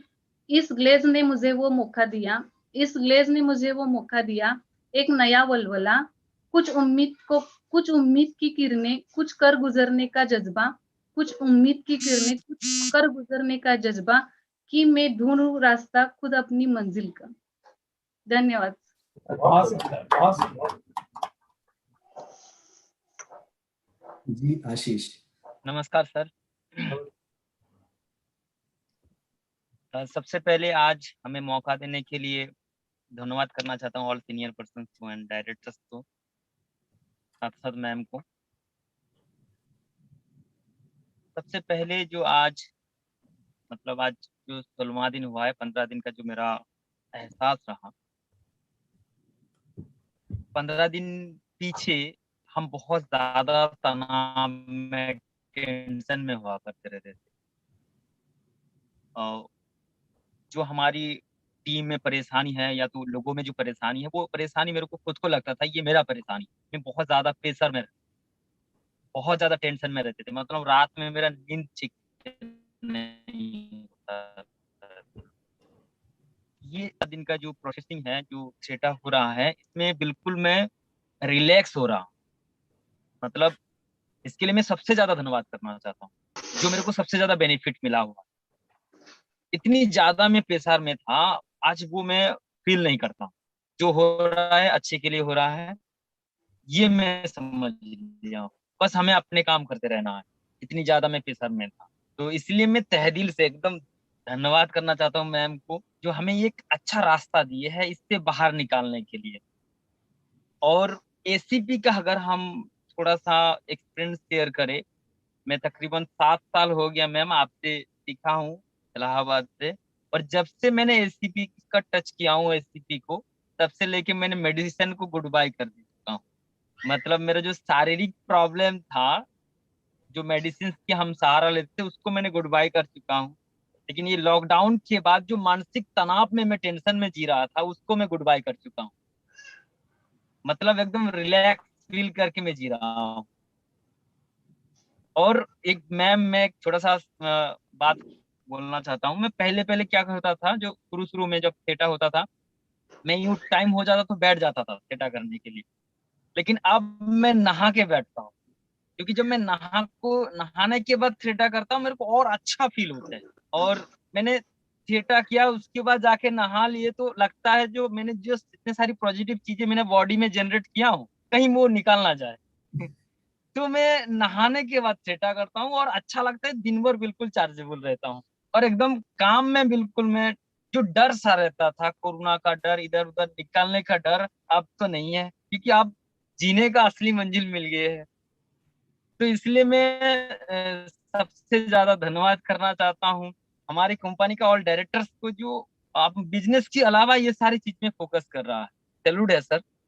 और ज्यादा कुछ नहीं बोलना चाहेंगे, जो 3 उपलब्धियां है उसके बारे में जरूर बताएंगे सर हम।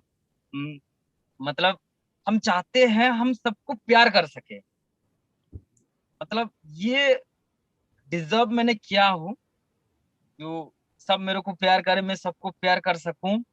और साथ ही साथ और एक चीज जो मैंने, दूसरा चीज जो देखा हूँ, मेरे डाउनलाइन के सब बड़े बड़े चेक है, और विदेश में फंक्शन हो रहा है, हमारे डाउनलाइन सब बड़े बड़े चेक ले रहा है और मैं बैठ के नीचे ताली बजा रहा हूँ और बहुत इंजॉय फील कर रहा हूँ, अच्छा लग रहा है मेरे को।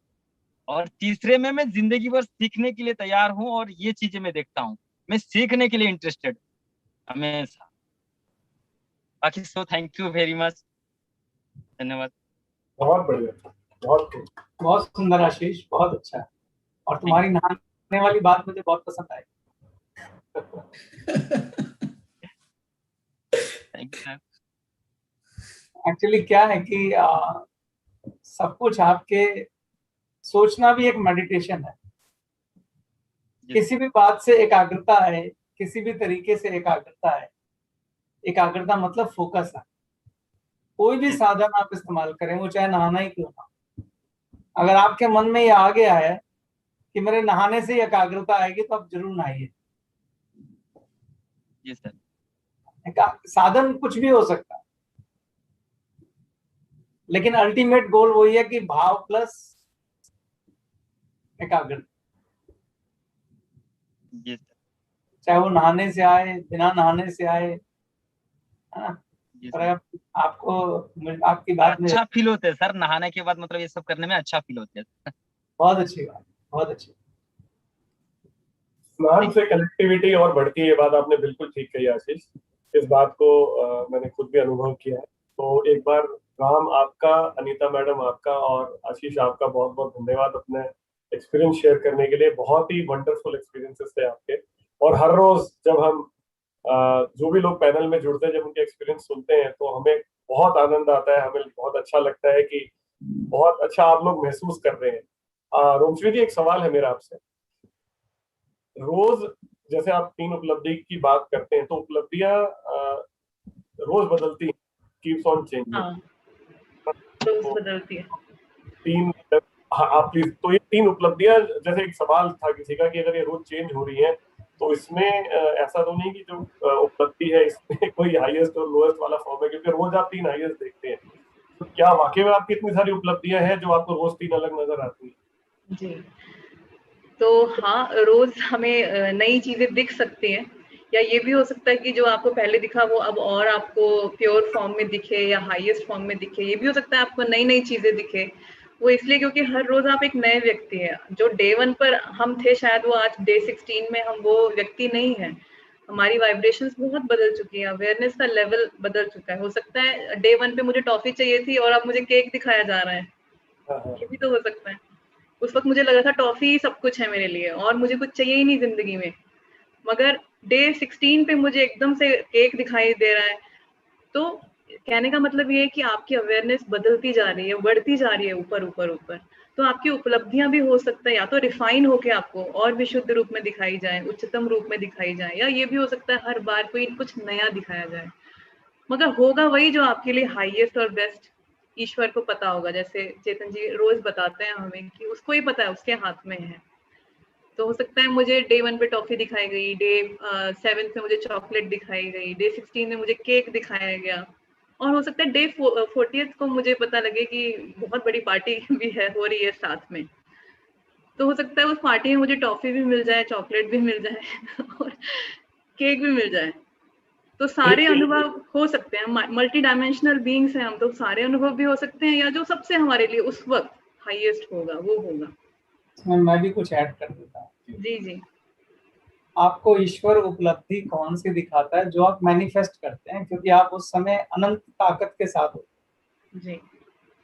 और हर दिन जब सत्संग चल रहा है तो आपका जो बुद्धि है वो सद्बुद्धि में बदल रही है, तो आपकी मैनिफेस्टेशन भी बदल रही है। जैसे कि रोमश्री मैम ने कहा कि आप जैसे जैसे अपना स्तर ऊंचा करते चले जाएंगे, जो ईश्वर तत्व में जब आप लीन हो जाते हैं, आपकी मैनिफेस्टेशन भी अलग होती चली जाती है, तो उपलब्धियां भी अलग हो जाएंगी, ऐसा मुझे लगता है। हो सकता है नहीं, बिल्कुल ठीक बताया चेतन जी आपने, और इसीलिए मैंने कहा था कि मैनिफेस्टेशन लिस्ट जो है ना, हर 15 दिन में या 1 महीने बाद रिव्यू जरूर करनी चाहिए, देखना चाहिए कि क्या चीजें हैं जो होना शुरू हो चुकी है या हो चुकी है, या जो बिल्कुल मूव ही नहीं कर रही है। और आप शायद पाएंगे कुछ चीजें आप चाहते ही नहीं है। आप हो सकता है 1 महीने बाद आपको लगे ये तो मुझे चाहिए ही नहीं, मुझे कुछ बेटर, अब मैं किसी बेटर डायरेक्शन में हूँ।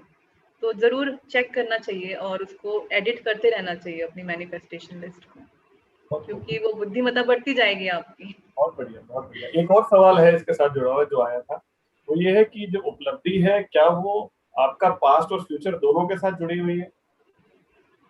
हाँ बिल्कुल। जो पहले भी हो चुका है और जो घटने वाला है, ये दोनों ही उसका पार्ट? हाँ बिल्कुल हो सकता है, पास्ट से तो जुड़ा है ना, तभी आज यहाँ क्यों पहुंचे, because of sum total of your past experiences जो आपने अभी तक जिया। जैसे अभी क्योंकि ग्लेज के अनुभव हैं हमारे पैनलिस्ट को, तो वो कह रहे हैं कि हम स्टेज पर हैं, चेक है। अगर ये लोगों को ग्लेज के अनुभव नहीं होते, अगर ये मेडिकल फील्ड में होते, तो बोलते कि मुझे कोई मेडिकल फील्ड में मैंने कुछ किया है। तो जो आज तक ईश्वर ने आपसे करवाया है वो आपका पास्ट है, या आपने जो किया, एक ही बात है। और आगे जो आपको अचीवमेंट दिख रही है, आपको उसी दिशा में दिख सकती है। तो बिल्कुल आपका पास्ट और फ्यूचर जुड़ा हुआ है।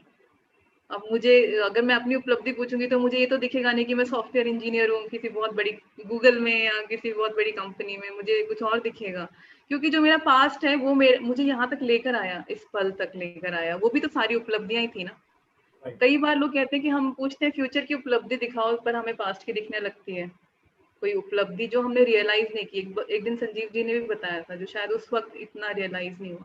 तो ये भी एक तरीका है ईश्वर का आपको दिखाने का कि आप डिजर्व करते हैं उससे आगे बढ़ना। बहुत कुछ है जो आप पा सकते हैं, सब कुछ एक ही है।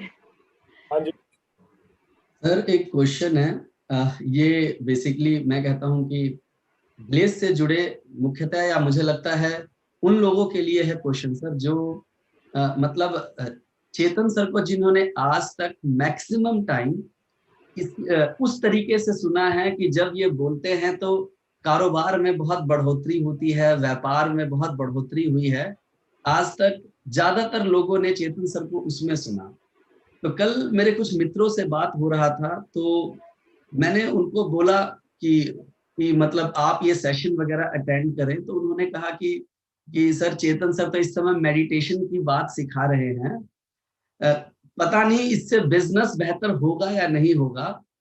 तो मेरा मन में ख्याल आया कि जब रोज हम कोई एक नए टॉपिक को लेके चलते हैं, तो ये हमारे यूट्यूब के चैनल माध्यम से पूरी दुनिया में हमारा सेशन देख रहे हैं, तो ये सेशन हमारे प्रेजेंट जो भी हम काम कर रहे हैं, नौकरी कर रहे हैं, व्यवसाय कर रहे हैं, उसमें कैसे सहायता देता है।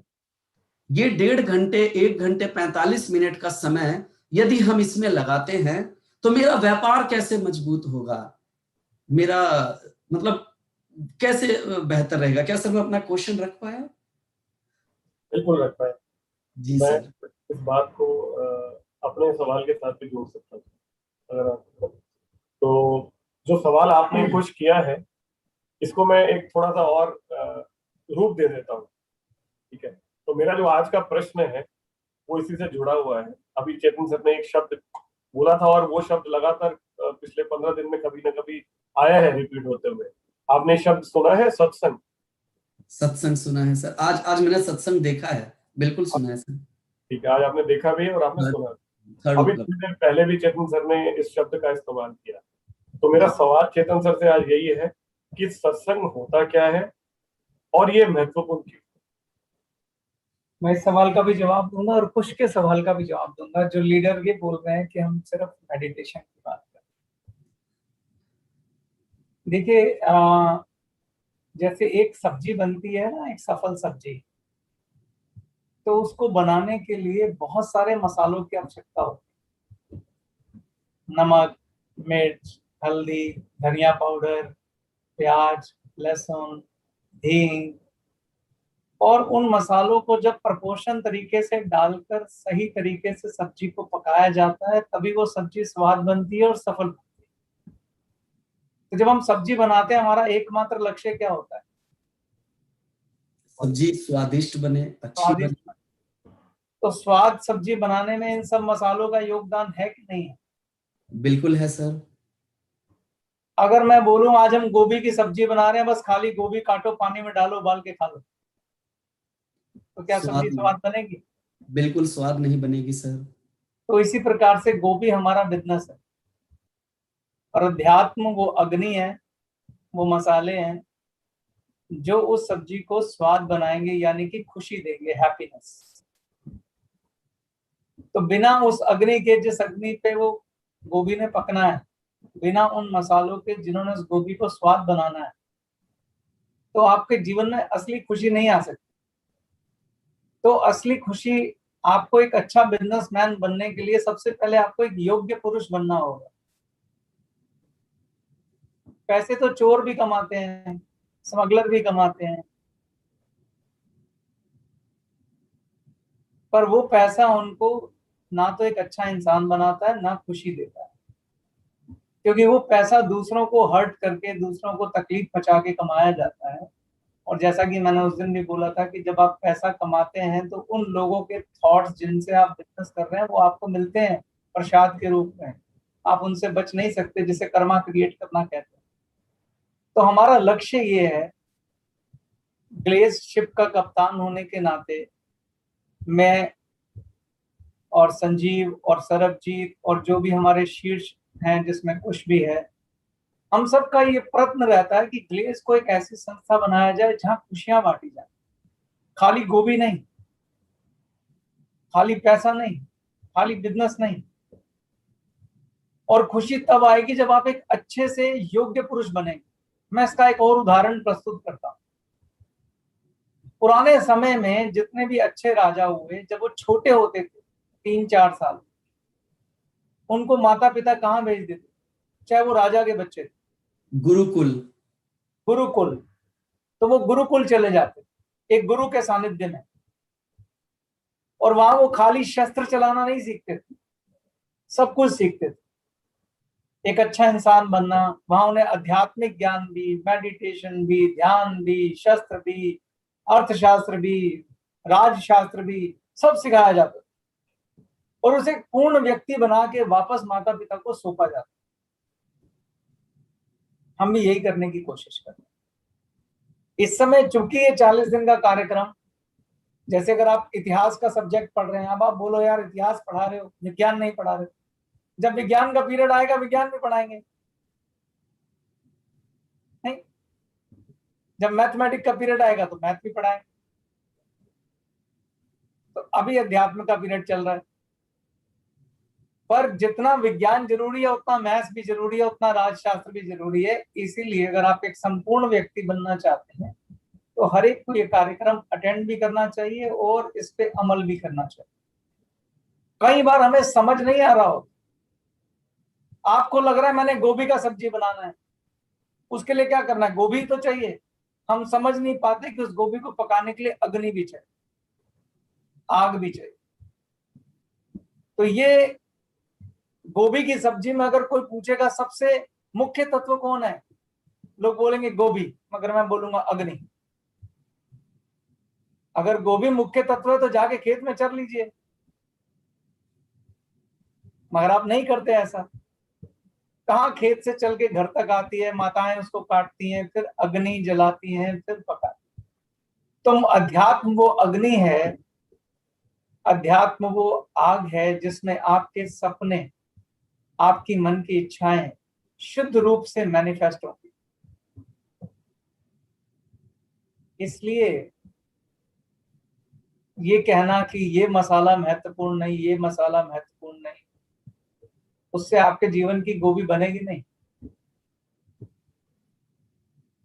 अब दूसरा प्रश्न है हमारे सरबजीत जी का, सत्संग, ये भी इसी से जुड़ा हुआ है, उनको बिल्कुल उन्होंने ठीक बोला।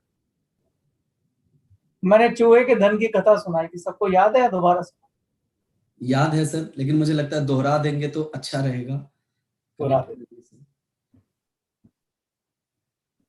एक साधु था, दोबारा सुना रहा हूं, बहुत गहरी कथा है, बहुत गहरा मीनिंग है, आपके जीवन से जुड़ा हुआ है, इसको जरा ध्यान से सुनिएगा। एक साधु था, जो साधु होते हैं वो सन्यासी होते हैं और वो भिक्षा मांग के खाना खाते हैं। तो वो क्या करता था, साधु सुबह जाता था और भिक्षा मांग के खाना लाता था, और दोपहर को थोड़ा खाना खा लेता था और थोड़ा रात के लिए बचा के रख देता। एक दिन क्या हुआ कि जब वो शाम को खाने लगा तो उसने देखा कि उसका जो खाना है वो चूहा खा गया। बेचारा भूख से सो गया। अगले दिन देखता है कि फिर खा गया, फिर उसको दूसरे दिन भूखा सोना पड़ा। तीसरे दिन उसने क्या किया, शाम के खाने को पोटली में बांध के थोड़ा ऊपर रख दिया कि चलो चूहा ना खाए, नहीं तो दो रात से भूखा सो रहा। लेकिन क्या देखता है, वो फिर से खा गया। अगली रात उसने उस पोटली को थोड़ा और ऊपर रख दिया, मगर चूहा फिर खा गया। अब साधु ने जगत लगाई कि भाई चलो मैं छत पे टांग देता हूँ। बड़ी मुशक्कत लगा के छत पे टांग दिया, मगर क्या देखता है कि चूहा फिर खा गया। अब उससे रहा नहीं गया, कई दिन हो गए थे भूखे सोते, तो वो अपने गुरु के पास गया। उसने बोला, गुरुदेव ऐसा मेरे साथ हो रहा है, एक उद्दंड चूहा रोज मेरा खाना खा जाता है, मैंने सारे जतन कर लिए पर सब में मैं फेल हो गया, तो क्या करूं? तो उसके गुरु ने कहा, तुम कुछ मत करो, तुम जाओ और उस चूहे का बिल खोदो, वहां उसका कुछ छुपा हुआ खजाना होगा, उसको नष्ट कर दो। साधु गया, उसने चूहे का बिल खोदा, और जब बिल खोदा तो वो हैरान रह गया, वाकई में वहां बहुत सारा अनाज उसने इकट्ठा कर रखा।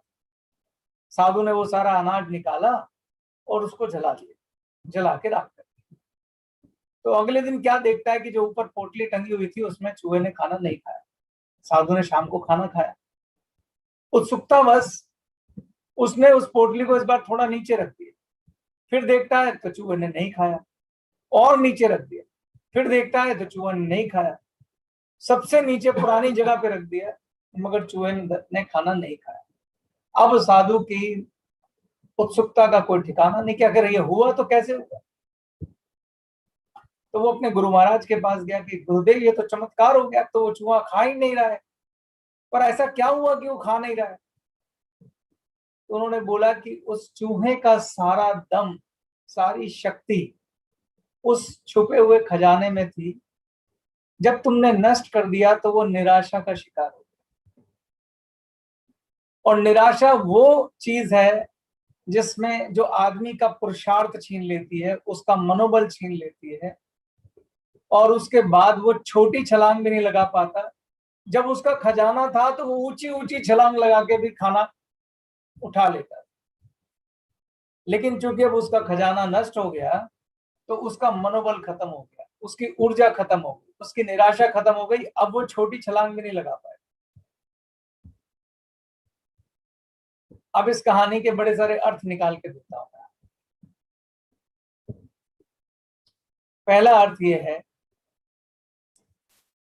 कि हमें यह समझना होगा, खजाना तो किसी का भी नष्ट हो सकता है, क्योंकि परिवर्तन ही संसार का नियम है और कुछ भी आपके नियंत्रण में है नहीं। आप जितना मर्जी दोषारोपण करते रहिए। जैसे मेरे एक मित्र हैं, उनके पिता की इस कोविड काल में मृत्यु हो गई, बहुत दुखद समय रहा, वो मेरे भी पिता तुल्य थे। तो मृत्यु के बाद उसने खुद को दोष देना शुरू कर दिया कि मैं उन्हें एक अच्छे अस्पताल में इलाज नहीं करा पाया। उसने खुद पे दोष लगाना शुरू कर दिया, बड़ा ही गिल्ट में चला गया कि काश मैंने इस अस्पताल में ना जमा कराया हो। मुझसे बात हुई, मैं बार बार उसे समझाता रहा, फिर आखिर में, क्योंकि बहुत सारी मृत्यु की खबर आई थी, तो एक जो टॉप हॉस्पिटल में कुछ 2 लोग एडमिट थे, जिनका वो नाम भी ले रहा था कि काश मैं अपना सब कुछ बेच के वहां एडमिट करा देता, तो वहां से भी कुछ मृत्यु की खबर आई। मैंने उसको बोला देखो ये व्यक्ति ने अपने दोनों हस्बैंड वाइफ थे 5 स्टार होटल जैसे हमारे बड़े बड़े हॉस्पिटल हैं उनमें एडमिट कराया, जहां हर इंजेक्शन, हर दवाई, हर सब कुछ प्रचुर मात्रा में उपलब्ध था। मैं कहा ये भी चले। तो मैं कहा अपने आप को दोष मत दो, जो विधि का विधान है वो होके रहेगा, तुम्हारे नियंत्रण में कुछ है नहीं। दोषारोपण करके तुम सिर्फ खुद को अपना निराशा और मनोबल गिरा सकते, शिकायतें करके अपने मन को दुखी कर सकते।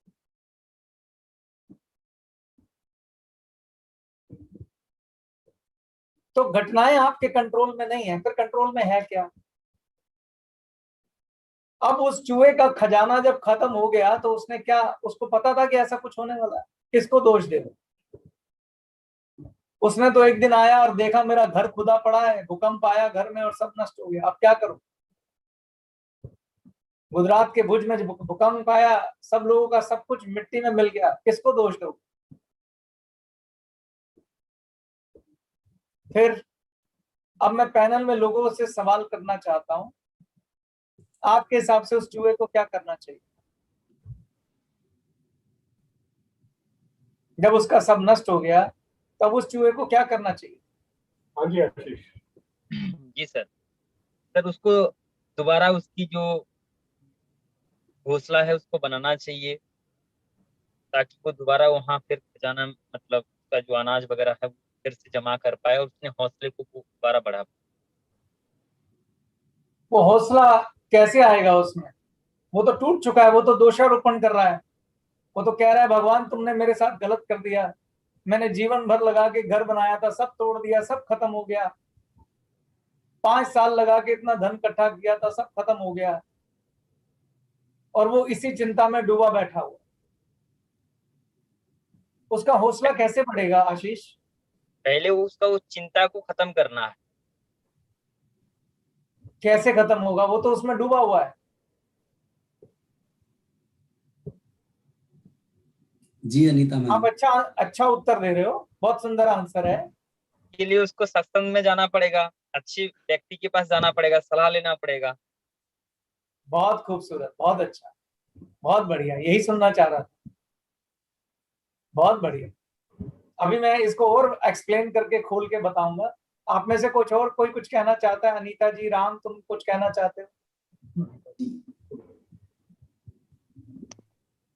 सर वो जो चूहा था तो उसका बिल जब नष्ट हो गया तो फिर से वो स्टैंड होना चाहिए। इसके लिए एक मैं बताना चाहती हूँ, कठिन परिस्थितियों में बहुमूल्य संपत्ति एक होती है हमारे पास, और वो है विल पावर, आत्मबल। जब हमारे यहाँ पावर, एनर्जी होती है, आत्मबल जो होता है, पॉजिटिव थिंकिंग हम जो बताते हैं, किसी भी परिस्थिति में हम स्टैंड होना चाहिए। बहुत बढ़िया, बहुत बढ़िया। मेरा सवाल फिर वहीं आ जाता है अनीता जी, आपका उत्तर भी बहुत सुंदर, आशीष का भी बहुत सुंदर। जो आत्मबल उसका खो गया है उस चूहे का, जो इस समय निराशा में है, जो सिर्फ दोषारोपण करने में लगा हुआ है, इसका दोष, प्रकृति का दोष, साधु का दोष, इसका दोष, उसका दोष, और वो निराशा में बैठकर भजन किए जा रहा है, उसका आत्मबल लौटेगा कैसे? सर क्योंकि ये उसको तो सबको समझ में आता है, ये तो हम सबको समझ में आता है कि उसका खजाना भरेगा कैसे दोबारा? सर कैसे भरेगा? मुझे लगता है कि उसको एक अच्छा गाइडेंस होना चाहिए, जो गुरु कहते हैं हम, बहुत सुंदर, बहुत सुंदर, वो भी बहुत। होना चाहिए। उन्होंने बोला सत्संग, आपने बोला गुरु, बहुत बढ़िया। तो सवाल को एक बार फिर दोहराता हूँ, वो चूहा जिसका पूरा खजाना लुट गया है, खजाना खत्म हो गया, उसको दोबारा उस खजाने को प्राप्त करना है, दोबारा उस पर पहुंचना है, उसे उसके लिए क्या करना पड़ता है? जिसमें आशीष ने उत्तर दिया कि सर उसको वापस अपना एनर्जी लाना पड़ेगा और उसके लिए सत्संग करना पड़ेगा। अनीता जी ने कहा उसको अपना आत्मबल पे, विल पावर पे भरोसा रखना पड़ेगा और उसके लिए उसे गुरु चाहिए। राम, तुम क्या कहना चाहते? सर मुझे वापिस वही स्थिरता के साथ सोचना पड़ेगा, अपने टैलेंट पे भरोसा करना पड़ेगा। पहले मैंने इकट्ठा किया था, मैं वापिस कर सकता हूँ। बहुत बढ़िया, बहुत अच्छा राम, बहुत अच्छा आशीष, बहुत अच्छा अनीता जी। अब मैं से थोड़ा खोल के बता, जब मैं कह रहा हूं कि चूहे का मनोबल गिरा होगा, मैं जब कह रहा हूं चूहे की निराशा, इस समय बहुत निराशा है। आप जानते हैं मनोबल गिरता, क्या सोचा, क्या इस समय उसके दिमाग में चल रहा है? वो बार बार ये नहीं भूल पा रहा है कि मैंने 5 साल जहां मैंने शुरू किया था, वहां से मैं मेहनत करता करता करता करता करता करता 5 साल बाद मैंने ये बिल बनाया था। अब मैं क्या दोबारा से शुरू करूं? और पता नहीं फिर ऐसा बना पाऊं। तो जो खो गया है वो उसके गम में इतना डूबा हुआ है कि वो समझ ही नहीं पा रहा कि मेरे को दोबारा काम करना पड़ेगा, जबकि सच ये है कि उसे दोबारा शुरू करना ही पड़ेगा और कोई चारा नहीं। और ये उतार चढ़ाव जीवन में चलते रहते। आप दर्जनों कहानियां उठा लीजिए, बहुत सारे लोग हैं जिनके जीवन में ऐसे उतार और चढ़ाव आए, कारण कुछ भी रहे हों। अभी आप देखिए कि विजय माल्या जी का नाम आपने सुना होगा, किंगफिशर वाले। जी सर। कितने बड़े बिजनेसमैन थे, अभी भागते फिर रहे हैं। किसको दोष देंगे? देते रहो दोष, लेकिन जीवन में दोबारा उठना तो काम तो करना पड़ेगा और कोई चारा नहीं। तो अभी सवाल यह है कि काम आप करेंगे कब? काम आप तब दोबारा शुरू से कर पाएंगे, वो भी पूरी ताकत के साथ। वापस उन पोटलियों पे छलांग लगा पाएंगे जिन पोटलियों से आप खजाना निकालते थे, जब आपकी निराशा आशा में बदलेगी, जब आपका मनोबल ऊंचा होगा, जब आपकी ऊर्जा ऊंची होगी, जब आपका विश्वास ऊंचा होगा। वैसा ही विश्वास जो कभी 5 साल पहले आपने किया था कि एक दिन में इतना शानदार बिल बनाऊंगा कि खजाने से भरा पड़ा हो। सबसे पहले आप कुछ भी करने लगते हैं तो उसके लिए पहले आप बिलीव करते हैं, विश्वास करते हैं कि ये मुझे हासिल करना है और ये होगा। पहले आप एक लक्ष्य बनाते हैं और फिर पूरी ऊर्जा के साथ, पूरी ताकत के साथ दोबारा जुड़ जाते हैं उसे हासिल करने। अब सवाल है कि वो निराशा खत्म कैसे हो और वो मनोबल वापस कैसे आए। तो उसमें 2 शब्द बड़े अच्छे निकल के आए, एक सत्संग और एक गुरु। आपको वापस उस गुरु का ध्यान करना पड़ेगा जिसने आपको बिल बनाना सिखाया था। उसके सारे फार्मूले याद करने पड़ेंगे, वो तरीके याद करने पड़ेंगे। और सत्संग मतलब बहुत महत्वपूर्ण है कि आप किनका संग करते हैं। ये बहुत गहरा शब्द है। आप देखिए, कभी भी आपके जीवन में निराशा हो, बहुत सारे कारणों से लोगों को निराशा होती है। कई बार कोई अपना चला जाता है तब निराशा होती है, कई बार आपका सब मेहनत खराब हो जाता है तो निराशा होती है, कईयों के घर बाढ़ में बह जाते हैं तब निराशा होती है, कई बार कोई ऐसी बीमारी लग जाती है तो निराशा होती है, किसी के बच्चे को बीमारी हो जाती है तो निराशा लगती है। सबसे बड़ा दुख होता है जब कोई अपना चला जाता है। जब कोई अपना चला जाता है तो उस समय भी निराशा खत्म करने के लिए उसके जीवन में सत्संग किया जाता है। यानी जब बहुत सारे लोग मिलके उसे जीवन में दोबारा आशा देते हैं कि जीवन खत्म नहीं हुआ मेरे भाई, हम सब साथ हैं। और उस समय भागवत का पाठ किया जाता है, उस समय असली ज्ञान से उसका परिचय कराया जाता है, जो इस समय हम भी कर रहे हैं। तो जब उसे सच्चा ज्ञान प्राप्त होता है, उसको सत्संग मिलता है, अच्छा गुरु मिलता है, बात करने के बाद उसका मनोबल वापस आता है और वो विश्वास करना शुरू करता है कि ये दोबारा मुमकिन है। पहले किया है तो अब भी करें। आप कुछ कहना चाहते हैं? तो सर ऐसा हर धर्म में, तो जैसे आपने सनातन धर्म में कहा कि भागवत होता है, तो मुझे अभी जैसे पता लगा कि कुछ समय पहले की बात है, हमारे एक साथी नसीम अख्तर साहब जो है, वो उनके पिता जो है वो उन्हें छोड़कर चले गए थे। तो मतलब उस समय नसीम का जो मेरा नाता है, शायद कुछ करीब वो 40 दिन तक जो है उनके वहाँ कोई एक प्रक्रिया होती है जिसमें वो उसको कलमा पढ़ते हैं और एक प्रॉपर प्रोसेस से रहते हैं। तो ये मेरे ख्याल से ये हर धर्म में किसी न किसी रूप में ये चीज रहती है। बिल्कुल सही है, हर धर्म में। क्योंकि यार जो नियम है वो ये है कि इंसान है हम सब, निराशा और दुख तो सबको आएगा ही आएगा। उस समय कुछ लोग चाहिए जो उसको उस निराशा से निकालना, कुछ लोग चाहिए जो उसके मनोबल को बढ़ा दें। संगठन शक्ति युगे युगे, जो संगठन की शक्ति है। इसलिए कई दिन तक रिश्तेदार आपके घर में रहते हैं कि आपका मनोबल ऊंचा ना। अगर कोई आपका दोस्त हो जिसका किसी लड़की से प्रेम या विवाह हो और वो संबंध विच्छेद हो जाए, तब भी बहुत भारी निराशा होती है। तो उस समय हम अक्सर कहते हैं कि अपने दोस्त को अकेला मत छोड़िए, उसके साथ रहिए। जब वो अकेला होगा तो बहुत निराश होगा, लेकिन अगर हम इकट्ठे हैं, टीम में हैं, एक साथ हैं, तो आपको निराशा छू भी नहीं सकती। तो इसीलिए सत्संग किए जाते हैं। सत्संग आपका मनोबल बढ़ाता है, सत्संग आपका ज्ञान बढ़ाता है, सत्संग आपका सतोगुण बढ़ाता है। हमने ग्लेज में सिर्फ एक फर्क है, ग्लेज आध्यात्मिक सत्संग भी कर रही है, आपको दोबारा आपके ड्रीम्स, आपके सपनों को देखने के लिए प्रेरित कर रही है, लेकिन सद्बुद्धि के साथ, ताकि आप वापस अपने महल बनाएं, वापस दोबारा बड़ा बिजनेस खड़ा करें, वापस दोबारा अपना खजाना भरें, लेकिन इस बार सद्बुद्धि के साथ। ईश्वर कुछ करता है तो उसके पीछे उसका कोई प्रयोजन होता है। क्या पता ये जो अवस्था आई है वो इसीलिए आई है कि आपको दोबारा राजा बनाया जाए, लेकिन ऐसा राजा जो राजा राम जैसा हो, जो राजा जनक जैसा हो, जो दूसरों का कल्याण करे, जो दूसरों का भला करे।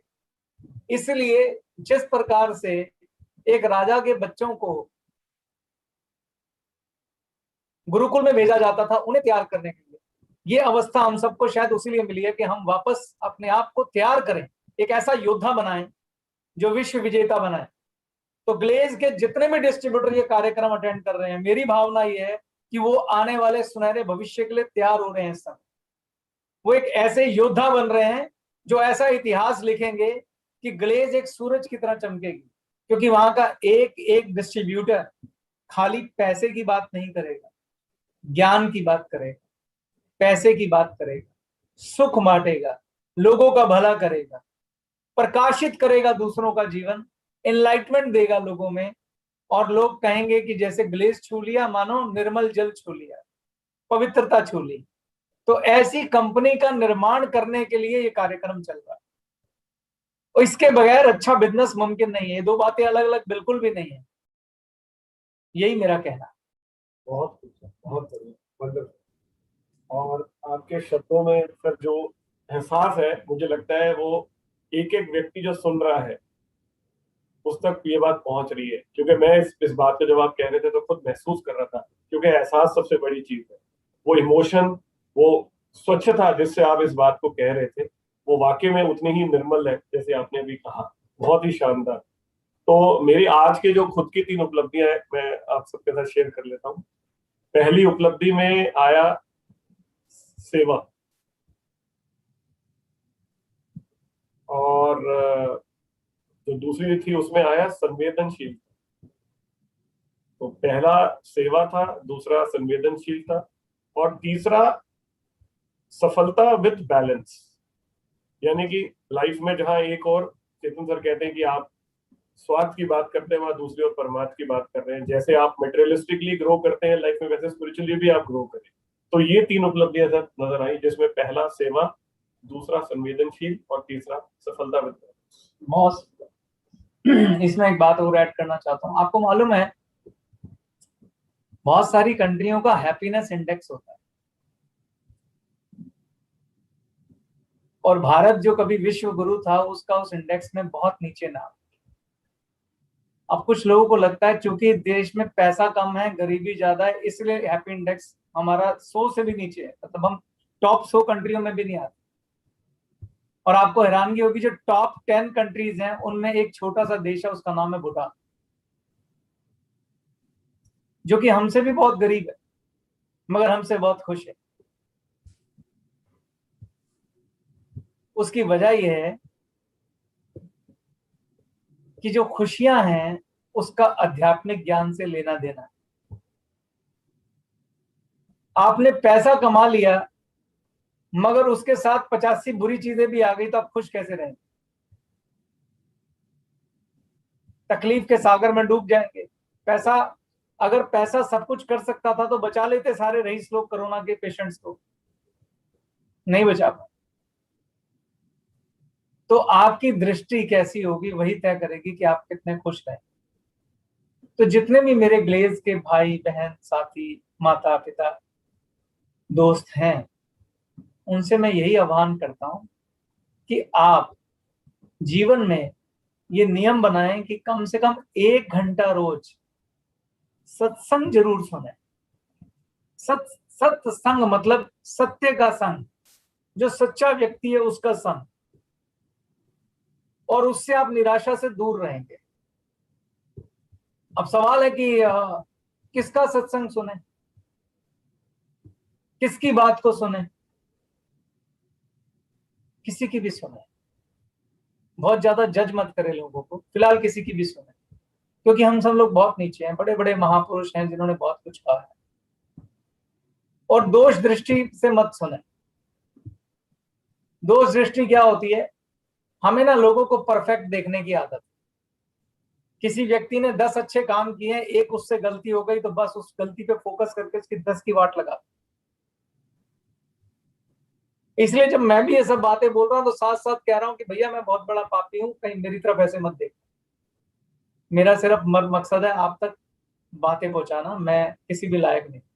हो सकता है कि मेरी बातें सुन के आप में से कोई मुझसे बहुत ऊपर निकल जाए जिनका चरण छूने का मन करे, क्योंकि बातें भी मेरी उधार की हैं, कहीं से सुना कहीं आपको सुना दिया, इससे ज्यादा मेरा कोई रोल नहीं है। अब देखना कि वैसी बात है कि एक झरना बह रहा था, मैंने उधर से पानी लिया और आपको दे दिया। अब आपकी क्षमता मुझसे ज्यादा प्यास बुझाने की तो बुझा लेंगे, मेरा काम सिर्फ पानी इधर से इधर पहुंचाने का, मेरा कुछ पर्सनल नहीं है। तो आप सत्संग सुनिए, जिसको भी सुन के आपको अच्छा लगे। जैसे सिखों में एक मस्कीन जी हैं, मुझे वो अच्छे लगते हैं सुनने। एक ब्रह्म कुमारी की वो हैं बहन शिवानी। हालांकि मैं ब्रह्म कुमारी को नहीं मानता, पर मैंने उन्हें सुना, उन्होंने कर्मा पे बहुत अच्छा बोला। ओशो ने भी बहुत अच्छा बोला, मैंने उसको भी सुना है। हालांकि मैं अब इन सब चीजों से हटके थोड़ा और आगे की तरफ निकल गया हूं, पर शुरुआत करने के लिए सब लोग बहुत अच्छे हैं। तो 1 घंटा आजकल तो यूट्यूब पे सब उपलब्ध, 1 घंटा निकालिए और इस सत्संग को सुनिए। और कुछ नहीं होता तो अगर आपको इसमें आनंद नहीं आ रहा तो एक भगवान का सीरियल ही देख लीजिए, महादेव देख लीजिए, रामायण देखिए, महाभारत देखिए। 1 घंटा सत्संग को दीजिए, और जब उसको देख रहे हैं तो उसमें छुपा हुआ ज्ञान समझिएगा। जैसे आपने रामायण देखी तो आपने ये देखा, दृष्टि बता रहा हूं, आपने ये देखा कि कैकेयी ने राम को वनवास दिया, राम के साथ सीता वनवास चली गई, लक्ष्मण भी चला गया।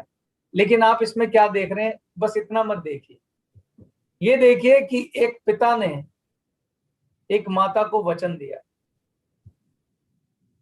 कि तुम्हारा मैं ये वर मांग लो, तुम्हारी बात पूरी करूंगा। उस माता ने कहा कि मेरा बेटा भरत राजा बनना चाहिए, राम को वनवास दे दो। तो मैं यहां पर चरित्र देख रहा हूं कि राम अपने पिता के वचनों का मान रखने के लिए उसी समय जो राजपाट उन्हें मिल गया था वो छोड़ दिया, और वो बोले मैं अकेला जंगल जा रहा हूं। तो ये था एक शानदार पुत्र धर्म का उदाहरण। तभी सीता को बात पता चली। सीता ने कहा कि भाई जहां मेरा पति वहां मैं, वनवास सीता को नहीं मिला था। राम ने उसको बहुत बोला तुम महलों में रुको, मैं 14 वर्ष बाद लौट आऊंगा। उन्होंने कहा ना, जहां आप जाएंगे वहां मैं जाऊंगा। ये था शानदार पत्नी धर्म का उदाहरण। फिर आया भाई लक्ष्मण, उसने कहा ना मैं साथ जाऊंगा, मैं अपने बड़े भाई भाभी की रक्षा करूंगा, मैं तो साथ जाऊंगा। तो जब लक्ष्मण जाने लगे तो उनकी पत्नी उर्मिला ने कहा मैं भी साथ चलूंगी, जब सीता माता जा सकती है तो मैं क्यों नहीं जा सकती। तो उन्होंने उर्मिला को आदेश दिया कि जो भरत और शत्रुघ्न है वो ननिहाल में, और पिताजी का स्वास्थ्य खराब है, और माँ कौशल्या जो है वो तीनों माताएं अकेली होंगी। मैं भाई की रक्षा के लिए जा रहा हूं, मैं तुम्हारी रक्षा कैसे करूंगा। तुम उनकी सेवा करो और मुझे ये धर्म निभाने दो। तो उन दोनों ने, लक्ष्मण और उसकी पत्नी ने, परमार्थ कैसे कमाया? दूसरों के लिए। एक इधर बट गया, एक इधर बट गया, एक भाई की रक्षा के लिए चला गया, पत्नी माताओं की सेवा के लिए रुक गई। आप सीरियल को जरा दृष्टि से देखिए कि इनके चरित्र देखिए कि क्या चरित्र चल रहा है। उसके बाद भाई भरत आता है। जब वो वापस आता है ननिहाल से, उसको पता चलता है, क्योंकि उसे मालूम ही नहीं था कि ये सब हो गया, मेरी माँ ने मेरे लिए भगवान राम को जो है वो वनवास दे दिया। उसने उस राजगद्दी को लेने से इनकार कर दिया। उसने कहा जिस गद्दी पे मेरे बड़े भाई का अधिकार है उस पर मैं नहीं बैठ सकता। और वो वापस जंगल में राम को मनाने गया कि आप वापस आइए, मगर राम ने कहा नहीं, अब तो पिता की भी डेथ हो गई, मैं उनके वचनों का मान नहीं तोड़ूंगा, मैं तो नहीं जाऊंगा। तो भरत को भी बात समझ में आई कि वो, क्योंकि पहले वचन जो होते थे, वर्ड्स होते थे, उनकी बड़ी वैल्यू होती थी। तो भरत वापस आए और राम से वापस आते वक्त उनके पैरों की पादुकाएं यानी जूतियां यानी कि खड़ाऊ लेके वापस आए और राम की जो गद्दी थी उस पे खड़ाऊ रख दी और सेवक बन के उस राज्य को संभाला, गद्दी पे नहीं बैठे। और 14 वर्ष में उन्होंने राज्य को कई गुना बढ़ा दिया और बढ़ाने के बाद जब राम लौटे, वो बढ़ा हुआ राज्य उनके हवाले कर दिया कि आपकी अमानत। और 14 वर्ष तक वो भी जमीन पे सोए, वो भी एक कुटिया बना के सोए जैसे जंगल में सोते। तो ये सीरियल जो है, इसमें अगर कुछ ढूंढना है हमें तो ये ढूंढे कि धर्म क्या होता है, भाई का धर्म क्या है, पति का धर्म क्या है, पत्नी का धर्म क्या है, क्या सकामता है, क्या निष्कामता है। तो सत्संग आपको एक बेहतरीन इंसान बनाएगा, आप में सतो गुण की बढ़ोतरी करेगा। जब आप 1 घंटा सत्संग करते हैं तो आपके अंदर सतोगुण जागृत हो जाता है, और जब सतोगुण की अधिकता आपके अंदर रहती है तो आपके जीवन में होने वाली हर घटना पे आपका देखने का नजरिया बदल जाता है। तो अगर उस चूहे ने सत्संग किया होता, उस चूहे ने शिवानी को सुना होता, उस चूहे ने मस्कीन जी को सुना होता, उस चूहे ने रामायण देखी होती, महाभारत देखी होती, और अगर उस चूहे ने ओशो को सुना होता, बुद्ध को सुना होता, जैन महावीर को सुना होता, भागवत गीता सुनी होती, कुरान सुनी होती, बाइबल सुनी होती, गुरु ग्रंथ साहब सुना होता, तो जानते क्या होता? वो उस घटना को सतोगुण से देखता, उसको उसी समय एहसास होता कि ये सब प्रारब्ध से हुआ है, पूर्व जन्मों के कर्म से, और मेरा जो काम है यहाँ पे, जो ईश्वर ने मुझे ड्यूटी दी है, वो मैं दोबारा शुरू करूंगा। मुझे इससे फर्क नहीं पड़ता कि क्या हुआ, मैं पूरी मेहनत से दोबारा लग जाऊंगा और ईश्वर अपने आप मेरा खजाना भरेगा दोबारा। तो सत्संग से आपको ये ताकत मिलती है। तो उम्मीद करता हूं सरबजीत जी को मेरी आपके सवाल का जवाब मिल गया होगा। बिल्कुल सर, पूरी संतुष्टि के साथ, और मैं उम्मीद करता हूं कि ये सवाल यदि किसी और का था तो उसे भी इसका जवाब जरूर मिल गया होगा। Thank you so much Chetan sir, आपके इस अनमोल वचनों के लिए जो हम सब लोग सुनते हैं। और आपने पहले दिन भी ये कहा था कि आपको अपने सतोगुण को ऊपर लाने के लिए, बेटर करने के लिए, स्ट्रॉन्ग करने के लिए अपने दिन का 10% हिस्सा हमें इसमें डालना चाहिए। 5 चीजें आपने बताई थी, मैं रिपीट कर देता हूँ। एक आपने बताया था ज्ञान, एक बताया था ध्यान, एक दान, एक जप और एक समाधि। तो सत्संग इसलिए भी जरूरी है क्योंकि जो आपने 10% दान निकालना है वो समय का भी तो एलोकेशन है। तो उस एलोकेशन में कुछ अगर अध्यात्म की बात हो रही है, स्पिरिचुअल की बात हो रही है, मेडिटेशन की बात हो रही है, तो कहीं ना कहीं आप उस समय को जस्टिफाई कर रहे हो जो आपने निकाला है। 2 घंटे 40 मिनट का समय निकलता है पूरे दिन में, जिसमें से 1 घंटे 40 मिनट हम यहाँ ले लेते हैं। अभी भी 1 घंटा शेष है आपको, और जो काम करने हैं उसके अंदर उसके लिए भी समय निकालना है। यानी अभी भी देखा जाए तो दान बचता है, अभी भी देखा जाए तो जब बचता है उसमें। तो ये समय आपको ये देखना है कि ईमानदारी से निकालना है। जहां धन का 10% समय निकालना, पार्ट निकालना जरूरी है, वहीं समय का भी 10% निकालना जरूरी है। मैं इसमें एक बात और ऐड कर देता हूँ सर। देखिए, जो कुछ भी सबके साथ हुआ वो मेरे साथ भी हुआ, पर सरबजीत अच्छे से जानते हैं, कुछ भी अच्छे से जानते हैं। कई बार कुछ परेशान होके मुझे फोन करते हैं कि सर कुछ लीडर हमारे जा रहे हैं, तो मैंने हमेशा उसको बोला कि जो जाना चाहता है उसे जाना, पर तुम निराश मत हो, क्योंकि वो प्रारब्ध के अधीन है, उसको जाना ही होगा। और इस बात की कोई चिंता नहीं करनी चाहिए, कभी चिंता नहीं करनी चाहिए, क्योंकि जो प्रारब्ध के अधीन है उसमें तुम कुछ कर नहीं सकते। तुम्हारा रिश्ता तुम्हारे विधाता के साथ है, और मैं हर पल उस मोड में रहता हूं। पांडव तो सिर्फ 5 थे, कौरव 100 थे, लेकिन पांडवों के साथ भगवान कृष्ण थे, विधाता थे, तब भी वो 100 पे भारी पड़े। तो जो पांडव हमारे पास रह गए हैं बहुत हैं नंबर 1 बनाने के लिए। तो किसी के जाने ना जाने से बिल्कुल चिंतित नहीं होना चाहिए, घटनाओं से बिल्कुल चिंता मत करिए, जो हो रहा है कोई बात नहीं, अपने धर्म पर लगे रहिए, और किसी के जाने ना जाने से अपना धर्म भी मत छोड़ना। अगर कोई कहे, आपको ब्लैकमेल करे कि मैं जा रहा हूं नहीं तो ये कर दे, और आपको लगे वो गलत है, तो तू जा, तू अभी उठ और अभी जा,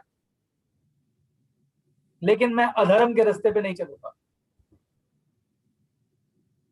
क्योंकि तू तय नहीं करेगा मेरा भाग्य, भाग्य तय करेगा मेरा कर्म और मेरा विधाता। Get lost. धन की बात आपने कही, मुझे लगता है कि जो हमारा असली धन है वो ज्ञान है, और यदि हमारे पास ज्ञान है तो हमसे कभी कोई कुछ छीन ही नहीं सकता। Perfect, excellent, best. तो ईश्वर करे कि ये ज्ञान हमेशा हमारे साथ रहे, इस 40 दिनों के बाद भी रहे, जीवन के अंत समय तक रहे, यही कामना मैं करता हूँ। और ईश्वर हम सबको स्वस्थ रखे, व्यस्त रखे और मस्त रखे। कल नए जोश, नई ऊर्जा के साथ मिलेंगे सुबह 10 बजे। तब तक के लिए पूरे परिवार को, आप सभी को जय हिंद और जय गेलवे दोस्तों। जय Gelve sir. Jai Gelve sir. Jai Gelve. Thank you so much. Thanks a lot. Chetan sir, Sarabjit sir, Rom Shri ma'am, इतना अमेजिंग ज्ञान हम सबको देने के लिए। मैं कहूंगा कि सभी लोग जरूर आज के इस सेशन को देखें, और जो देख रहे हैं कम से कम ग्लेज परिवार से जुड़े एक एक डिस्ट्रीब्यूटर तक आज का ये वीडियो जरूर पहुंचाएं, और खास तौर पे आखिरी में जो मैंने प्रश्न पूछा है उस समय से आखिरी तक देखने के लिए जरूर कहें, ताकि एक नया ज्ञान सब लोगों को मिले। बहुत अमेजिंग रहा। Ram, Anita ma'am, Ashish, thank you so much sir. बहुत अच्छे से पार्टिसिपेट किया, बहुत अच्छे से बोला।